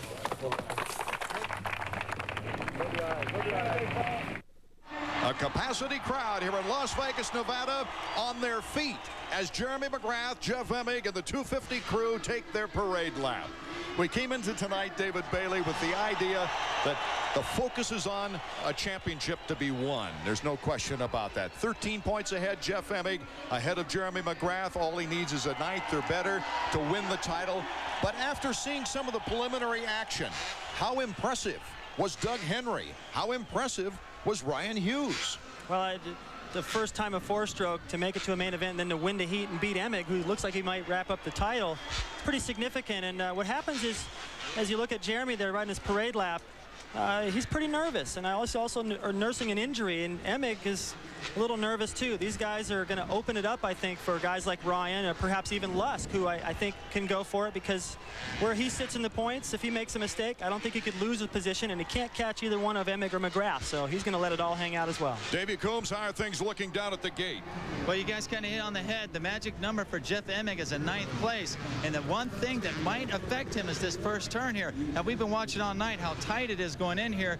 If Jeff Emig gets pushed out, if something happens really bad, we might have a good race. Otherwise, I don't know if there's enough good guys to get between him and McGrath.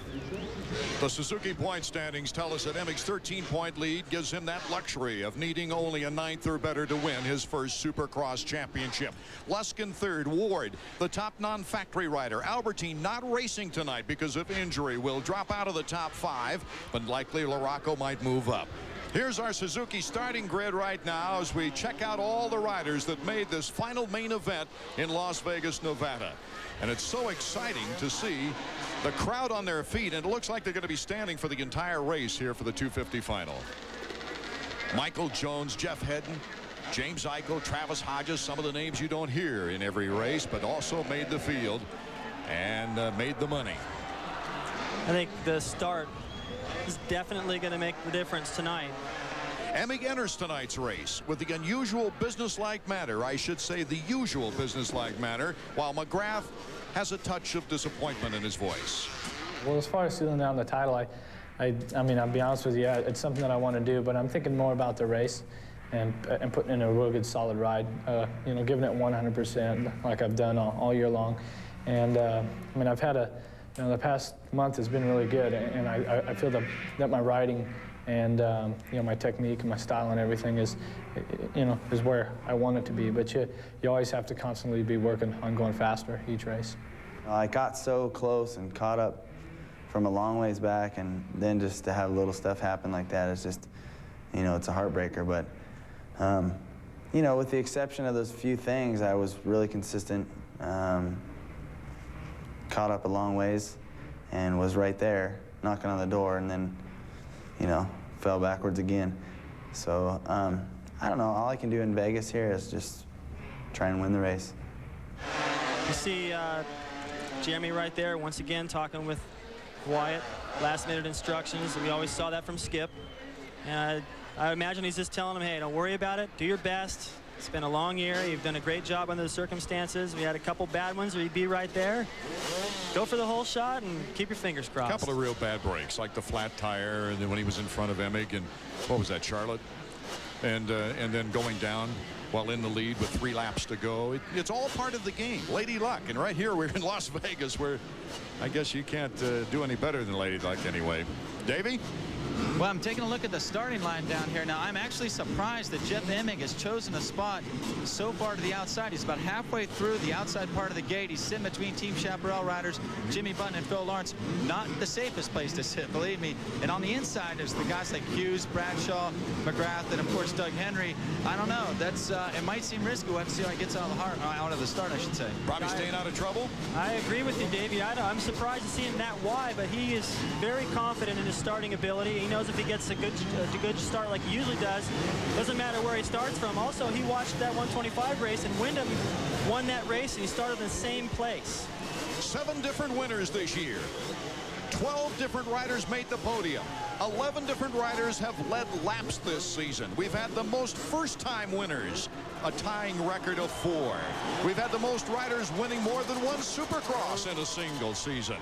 That ties that record with 4. It's been an unbelievable year. Jeff Emig gets ready. We're underway. The final race of the season. Henry makes the $1,000 won 900 Pro Race Hole Shot Award. Right there, number 3 is Emig with Bradshaw alongside. Hughes is behind him with Jimmy Button and Larry Ward. I don't believe there's one rider having trouble getting through the first corner. Just one guy didn't get through there. He gets slid to the outside, but I am amazed at how well Emig came out through that first corner, because he had several guys to the inside of him, easily could have pushed him off the racetrack. Jeremy McGrath has already passed Larry Ward and Jimmy Button. He's moved into 5th spot right now, where he's challenging for 5th against Craig. Henry is out in front. Bradshaw and Emig behind him. Emig moves into 2nd place with a good box-out-like move. The block pass for Emig. Hughes is coming up on Bradshaw in 3rd. Looks like Henry is just going to say, see you later. He's already got a big lead in the battle. It's a 3-way battle for 2nd right now, including Bradshaw. Jeremy sits right behind that, and if he wants the title bad enough, he's got to go in there and mess with Jeremy a little bit. I mean, mess with Jeff Emig. That's what Rick Johnson would have done back in our days. He'd take me out if he could. 5-second lead for Henry on Jeff Emig in 2nd place. And it's Bradshaw and Hughes, McGrath, Craig, and Button. I think what you're going to see here, Art, is a very smart, patient, careful race from Jeff Emig. Normally, I think he'd be out there hounding the leader, Doug Henry, but right now he's just going, okay, where's Jeremy? He's still back there. Okay, I'm good. As long as these guys don't apply a lot of pressure, I'll stay right here all night. Well, so common the phrase, I'm riding my race. He's got to feel like he's the leader right now with Hughes. Number 9 on Bradshaw. With Henry so far out front, this looks like the race for the lead.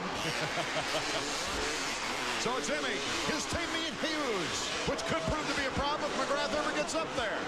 That's a very comfortable feeling. It's got to be for Emig right now to look over his shoulder and see his teammate, know that he's going to be riding as wide a bike as possible to help Kawasaki bring home that title. There you see Hughes, who was so impressive in the qualifying heats this year. See Jeremy right there, just still in the same place as he was the lap before. Everyone's going about the same pace right now. Because the track's so slippery, it's tough to venture out of that main groove and try to make a pass. You almost got to wait for a mistake, and these guys haven't made any yet. Suzuki field summary: Henry, Emig, Hughes, Bradshaw, and McGrath. Hughes was actually injured after Atlanta when he went down very hard and took a 16th in there. And so he had to sit out Daytona, Minnesota, Houston, and came back for the Orlando race where he took a 7th. Took a 7th, a 6th, and a 5th. But then a 10th in the last race at Dallas. Great jump shot right here. Gives you an idea how high these guys can fly. Emig and Hughes staying right close together. Hughes is applying a lot of pressure, staying close. Phil Lawrence. Phil Lawrence, out of our camera view, went down. He obviously is not going to re-enter the race, holding onto his left shoulder. So bad luck for Phil Lawrence, the Team Chaparral rider. I was saying Ryan is actually really pushing Jeff there for a bit. Maybe he's just trying to make sure that he keeps on the pace. But it wouldn't be surprising to see Ryan, if he can, make that pass on his teammate. As long as things stay the way they are, it wouldn't be devastating for Jeff to drop a spot. Boy, Bradshaw's giving it a pretty good go. He's trying as best he can to the ropes. Here comes Hughes. Emig still controls that inside of that corner. He learned his lesson in the heat race with Henry going by him there twice. 2 Team Kawasaki bikes. Emig, the leading winner on the season with 5 wins. No other rider has more than 2. Although Doug Henry right now, who's a year in the lead, could win his 3rd. This just has a weird feeling to me, Art. Just seeing Jeff out there riding very cautious, and to see Jeremy back there behind these 3 guys, behind Bradshaw. And we saw what happened with Carmichael, trying to make up time, trying to make something happen, trying to dig a little deeper to make up ground on Wyndham, and all the mistakes he had. Ryan making a big one right there. As soon as you try and go for a little extra, you find yourself on the ground. The conditions as slippery as they are. And Ryan is slipping back as Bradshaw cuts in behind Emig. Let's go down to Davey. J-Bone, looked like something happened to Rhino there, but was he making you nervous getting up like real close with Jeff like that? Actually, no, I did make me nervous. Actually, you know, as of right now, he can get up to 9th place, so we're not really worried about it, you know, where everybody's at. Rhino's out of the race, and, you know, he's got to do his racing too. We can't really tell him not to pass him. That's not really the way to do it. So Kawasaki didn't talk about this before the race? No, we didn't. We tried to keep it quiet. You know, we're just going to race. If we have to do it later, then we do, but I don't think we're going to need it anyway. Or 250 action as we take a look at our leader, Doug Henry, here in Las Vegas. We'll be right back in a moment.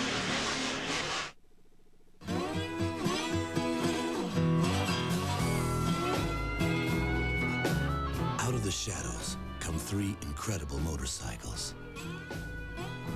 Each one takes the look of a custom to a beautiful new place. The new Honda Shadow Spirit 1100.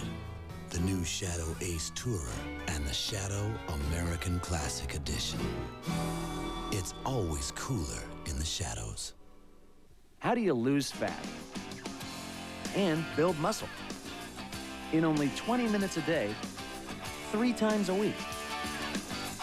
The Bowflex Better Body Workout. Chest, shoulders, back, arms, abs, and legs.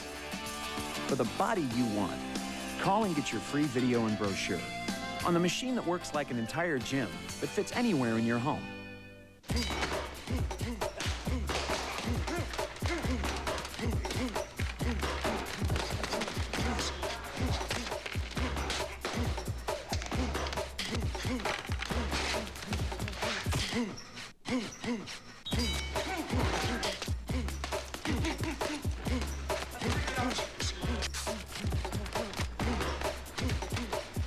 Israel Cardona battles Charles Murray tomorrow at 9:30 on ESPN2. The Supercross 1997 is quickly drawing to a close. Our leader right now in the final round is Doug Henry, looking for his 3rd victory of the year. Bradshaw, Hughes, and then Jeremy McGrath, all behind Jeff Emig in 2nd place. This is going to be pretty wild for people that weren't here to hear the results tomorrow morning or even later tonight and hear that Doug Henry won and go, oh, well, okay, that sounds normal, but then to hear that he did it on a 4-stroke, it's pretty amazing. And these conditions are really optimum for that 4-stroke because the way the power is delivered, you get much better traction. First time in Supercross history it would be if a 4-stroke could win this race. It's already history by leading and making the main. It's just Doug is just a phenomenal rider, and if anybody can be versatile enough to go out and really up to the challenge to ride a 4-stroke in Supercross, especially a tight one like this, it's really amazing what he's been able to do.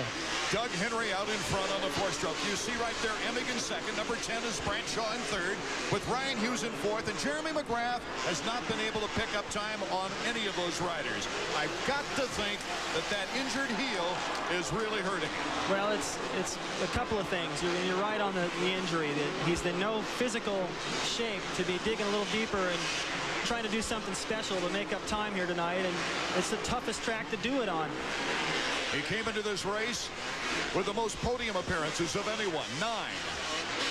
And a very brave effort this year after leaving Honda to form his team in a week and come so close and really helping Suzuki develop their 250 program. So there's a lot of credit that goes to Jeremy McGrath, even though he doesn't look like he will win a 5th consecutive title. You never know. It's not over till it's over. If Jeff was to make a big mistake, if something really wacky was to happen to the motorcycle, and I don't even want to think it, but anything is possible. And at this point, that's all prayer Jeremy has. Mike Craig fans, he got a good start, but he went down shortly. There's the move. Ryan Hughes in front of Emig. The position really doesn't matter to Emig. He wants to just stay out of trouble. And if later in the race that position didn't make a difference, you can bet the signal board would come out for Hughes, let him by, and he'd do it. Ryan Hughes, Jeff Emig, and Damon Bradshaw. But right now, Jeremy McGrath is 4 seconds behind that group. Bradshaw, he's trying his move on Emig. Emig doesn't want to let it go. He looks back at him. Bradshaw moves cleanly up a spot. Now what this sets up is that, yeah, Emig didn't need to hold these guys off, but now the next guy in line is Jeremy. It's hard to say what will happen if Jeremy gets close enough to Emig, if any aggressive riding tactics will come into play. I know that it used to. Like I said, when I was racing against Johnson or Hanna, they would take me out if they could. On the stopwatch, number 20 already going through the whoops. Here's number 9. 6.7, Bradshaw, and then Emig. And then about 11.2 for Jeremy McGrath behind the leader. Jimmy Button, number 18, flashing through the whoops. Number 17 is Huffman. 11 was Lusk. And here's Larry Ward. Swank, 13. Doesn't it just look hot out there? Just from that shot, it just looks hot. The dust that it stirred up here on this hard cement-like course in Las Vegas. It's going to feel great to get this race over with for these guys. Get back to the truck, get out of this hot riding gear, and get a mouthful of cold water. Henry, we've mentioned, I guess, many times that it's such a heartwarming story this year, coming back from the broken back incident to, after 6 races, lead the points before a fractured hand put him out of the last 5 races. But you got to pencil this guy into the championship fight for next year. It's a real shame, too. It wasn't his fault. It wasn't a mistake that he had made by being too aggressive or anything that took him out of that championship chase. But can you imagine if that had to happen? We may have had a 3-way battle coming down to the wire, and having him in the points may have jockeyed things around a little bit. Maybe the points would, he would have taken some points from Jeff, made it a little bit closer. For the opinions from Henry's mechanic, let's go down to Davey Coombs. Pete, a bunch of people came out here to see a championship get decided, but you guys are stealing the show. We've got a 4-stroke that Doug's got to ride. He enjoys riding, and he wanted to show everybody he can win on it. Does this make all the work worthwhile? Oh, yeah. We work so hard on this bike, everybody at Yamaha, and it certainly would make it worthwhile. It'd make it more than worthwhile, let me tell you, because if he wins this race, it would be the 6th Yamaha win of the season, tying Kawasaki's factor of 6 wins for the most wins on the season. Vegas has been very good to Yamaha, and then Jimmy Button goes down. Team Chaparral's Button. That whoop section right there, those last 3 or 4 bumps, that's where Carmichael went down. Ryan Hughes got a little sideways there, was able to hang on to it. Button in 6th place when this action happened. His front wheel got turned a little bit. He was leaned to the inside, tried to put his leg out there, but once he got that much off balance, there was no saving it. Our leader, Doug Henry. As we mentioned, if he wins, it would be the 6th win for Yamaha, and that would be the most since Damon Bradshaw took 9 victories back in 1992. It's not that surprising to me to see a 4-stroke do so well outdoors, the way Doug has ridden the season, getting better and better with each event. But on the Supercross track this tight, I am just blown away. I can't believe it. A lot better traction, that's all I can figure. He was bragging about being able to take the inside right there to make that pass on Emig. Because obviously, of the way, he's got the power. Yeah, he's got plenty of power. And before that triple in practice, I mentioned a little earlier that it looked like he was testing himself, testing the motorcycle to see how close he could get to that triple before actually gunning it and going for it. He was still making it no problem. Of course, the special rules helping out, too, to get 4 strokes integrated into Supercross racing. We were making fun of him in Hangtown with all the smoke pouring out of the back of that thing. They've got it fixed, and this is going to be a real gratifying win for the entire team. All that hard work. Looking at that bike, the engine cases, I mean, it's a billet piece of aluminum. There's some trick parts on that bike, a titanium subframe. Just the pipe is huge. Here's Jeremy McGrath in 5th place with 8 laps to go. Lusk is pulling up closer on Jeremy McGrath. Well, you can look back to Phoenix and St. Louis, going down while being in the lead. 3 laps to go at Pontiac. A flat tire in Charlotte while ahead of Emig. All of these factors have been unlucky factors that Jeremy McGrath hasn't had to deal with in the past. Yeah, I think he's dealt with them pretty good, but you also got to look at the fact that Jeremy's had a pretty good year, and he's toughed it out. But look what Emig has been able to do. He's been able to keep that pressure on and to keep Jeremy chasing him. Every time Jeremy looked like he got pretty close, had a chance to put him away and take over the lead, Emig came right back with a hole shot and a wire-to-wire win to say, nope, you can't have it. It's my turn. No matter how bad the injury on the heel was bothering, he wanted to repay the fans, too, here in Las Vegas. As we take a look at number 20, our leader, Doug Henry. Staying about the same. Once Ryan worked his way into 2nd, been about the same gap up to Doug Henry.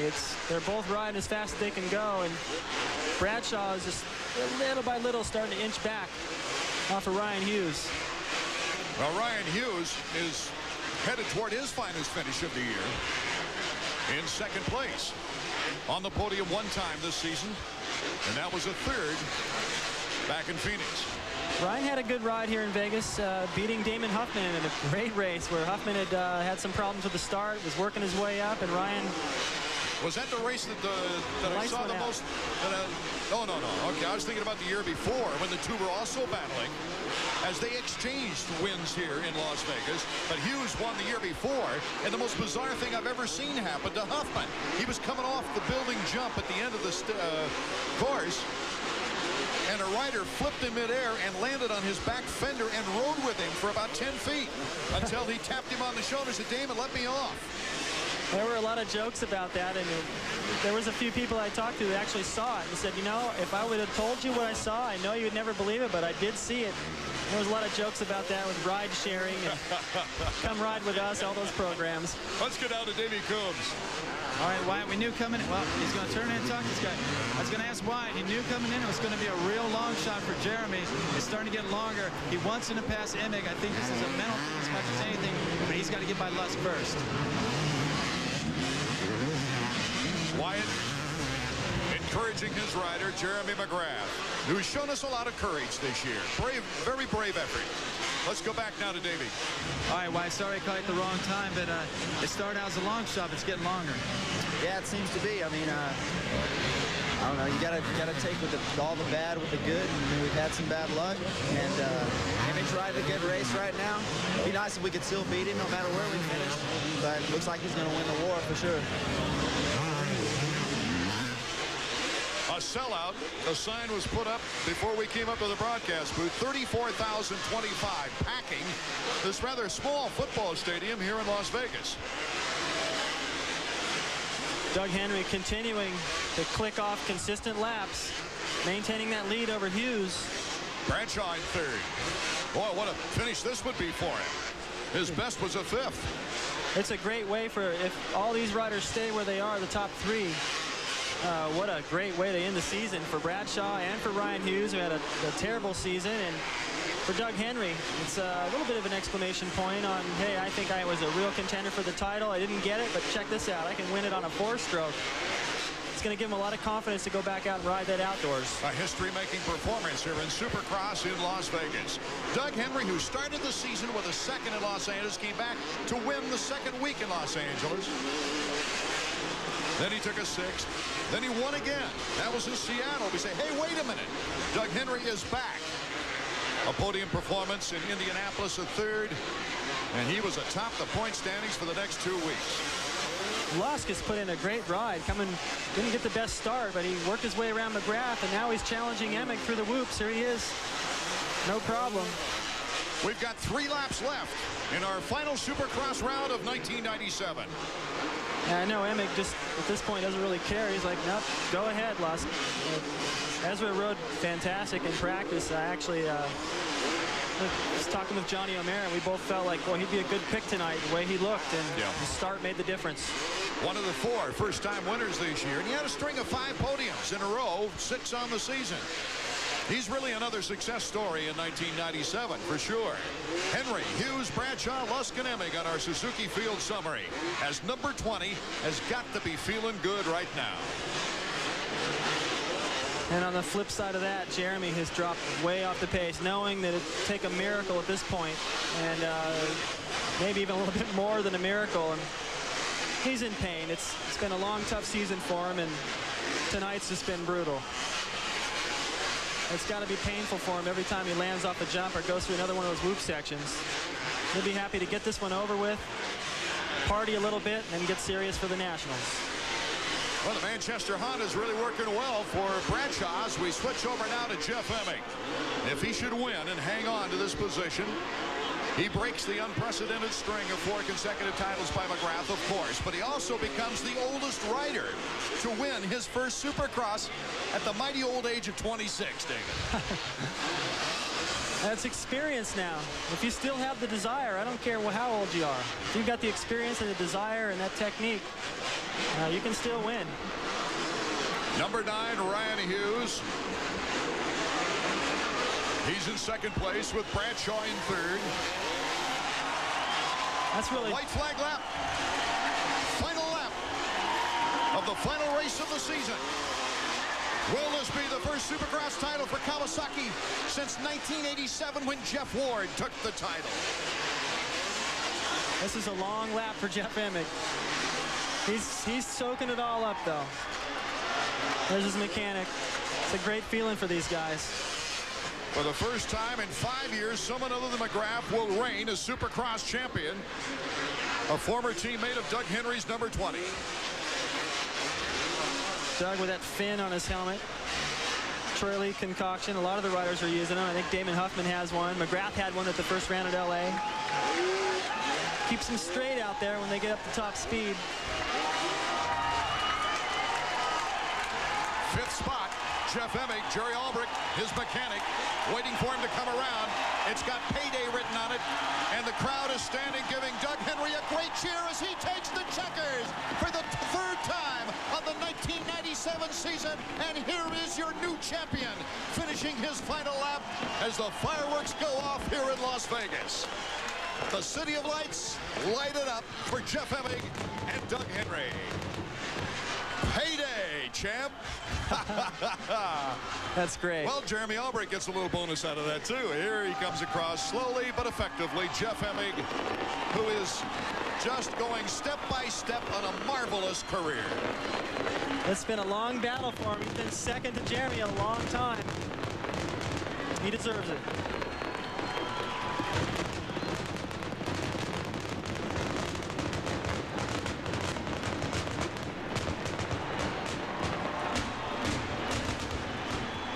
And a well-deserved hand for Doug Henry. As history has not only been made with Emig winning his first Supercross title, but also Doug Henry, a 4-stroke, winning their first Supercross race. A happy moment for the team Kawasaki, no question about it. Jeff Emig never won a 125 title in Supercross. He's won a 125 and 250 in the National Outdoors, and now probably puts his most prestigious performance in the history books. So we'll be back with more to hear from the champion and check out the final 1997 point standings when we return to Las Vegas, Nevada.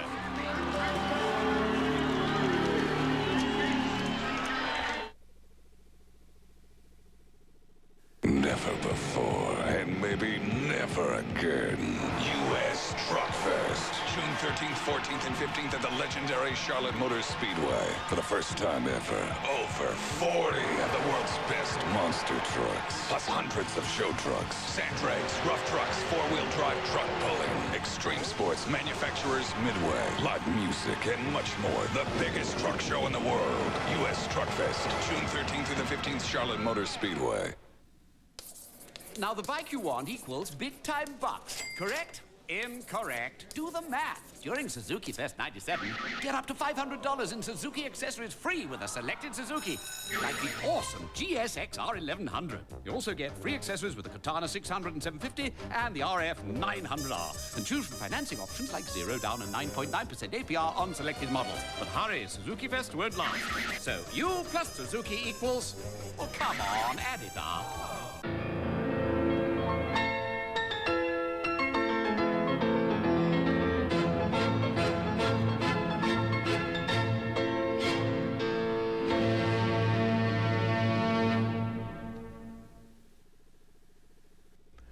AMA Supercross on ESPN2 has been brought to you by Suzuki.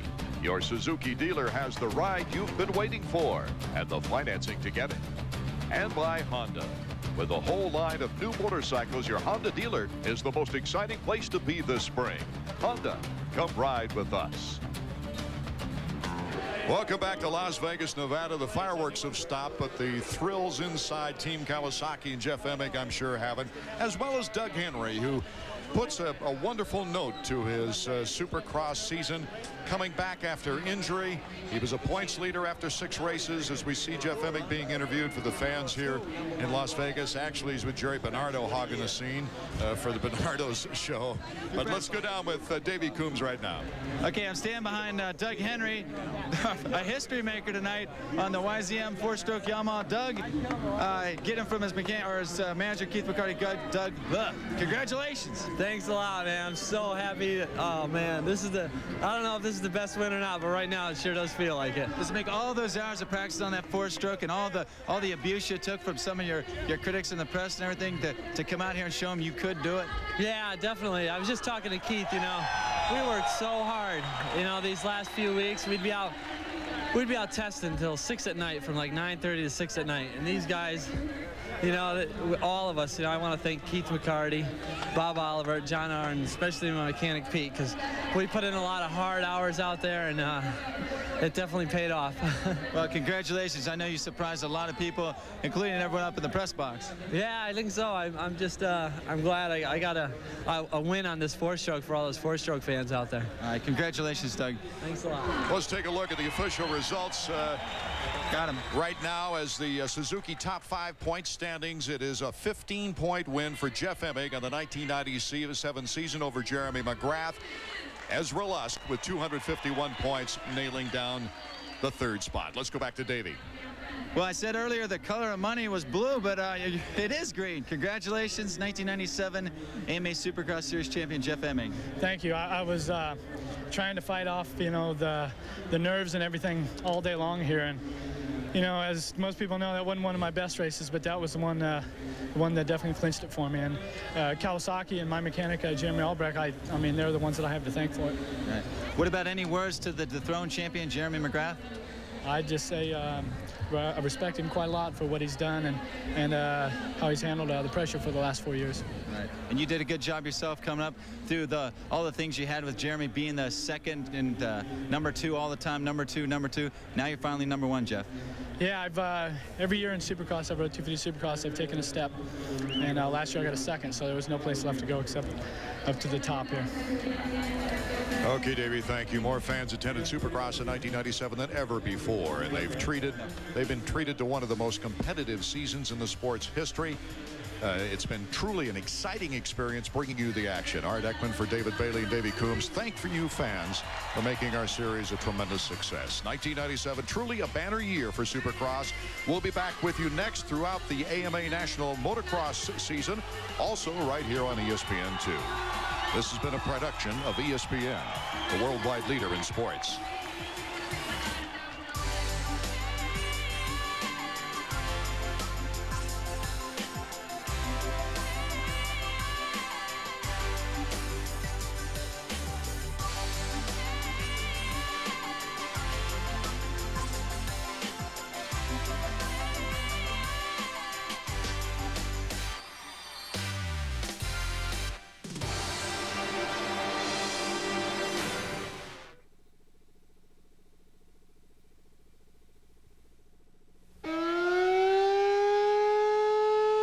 Start spread.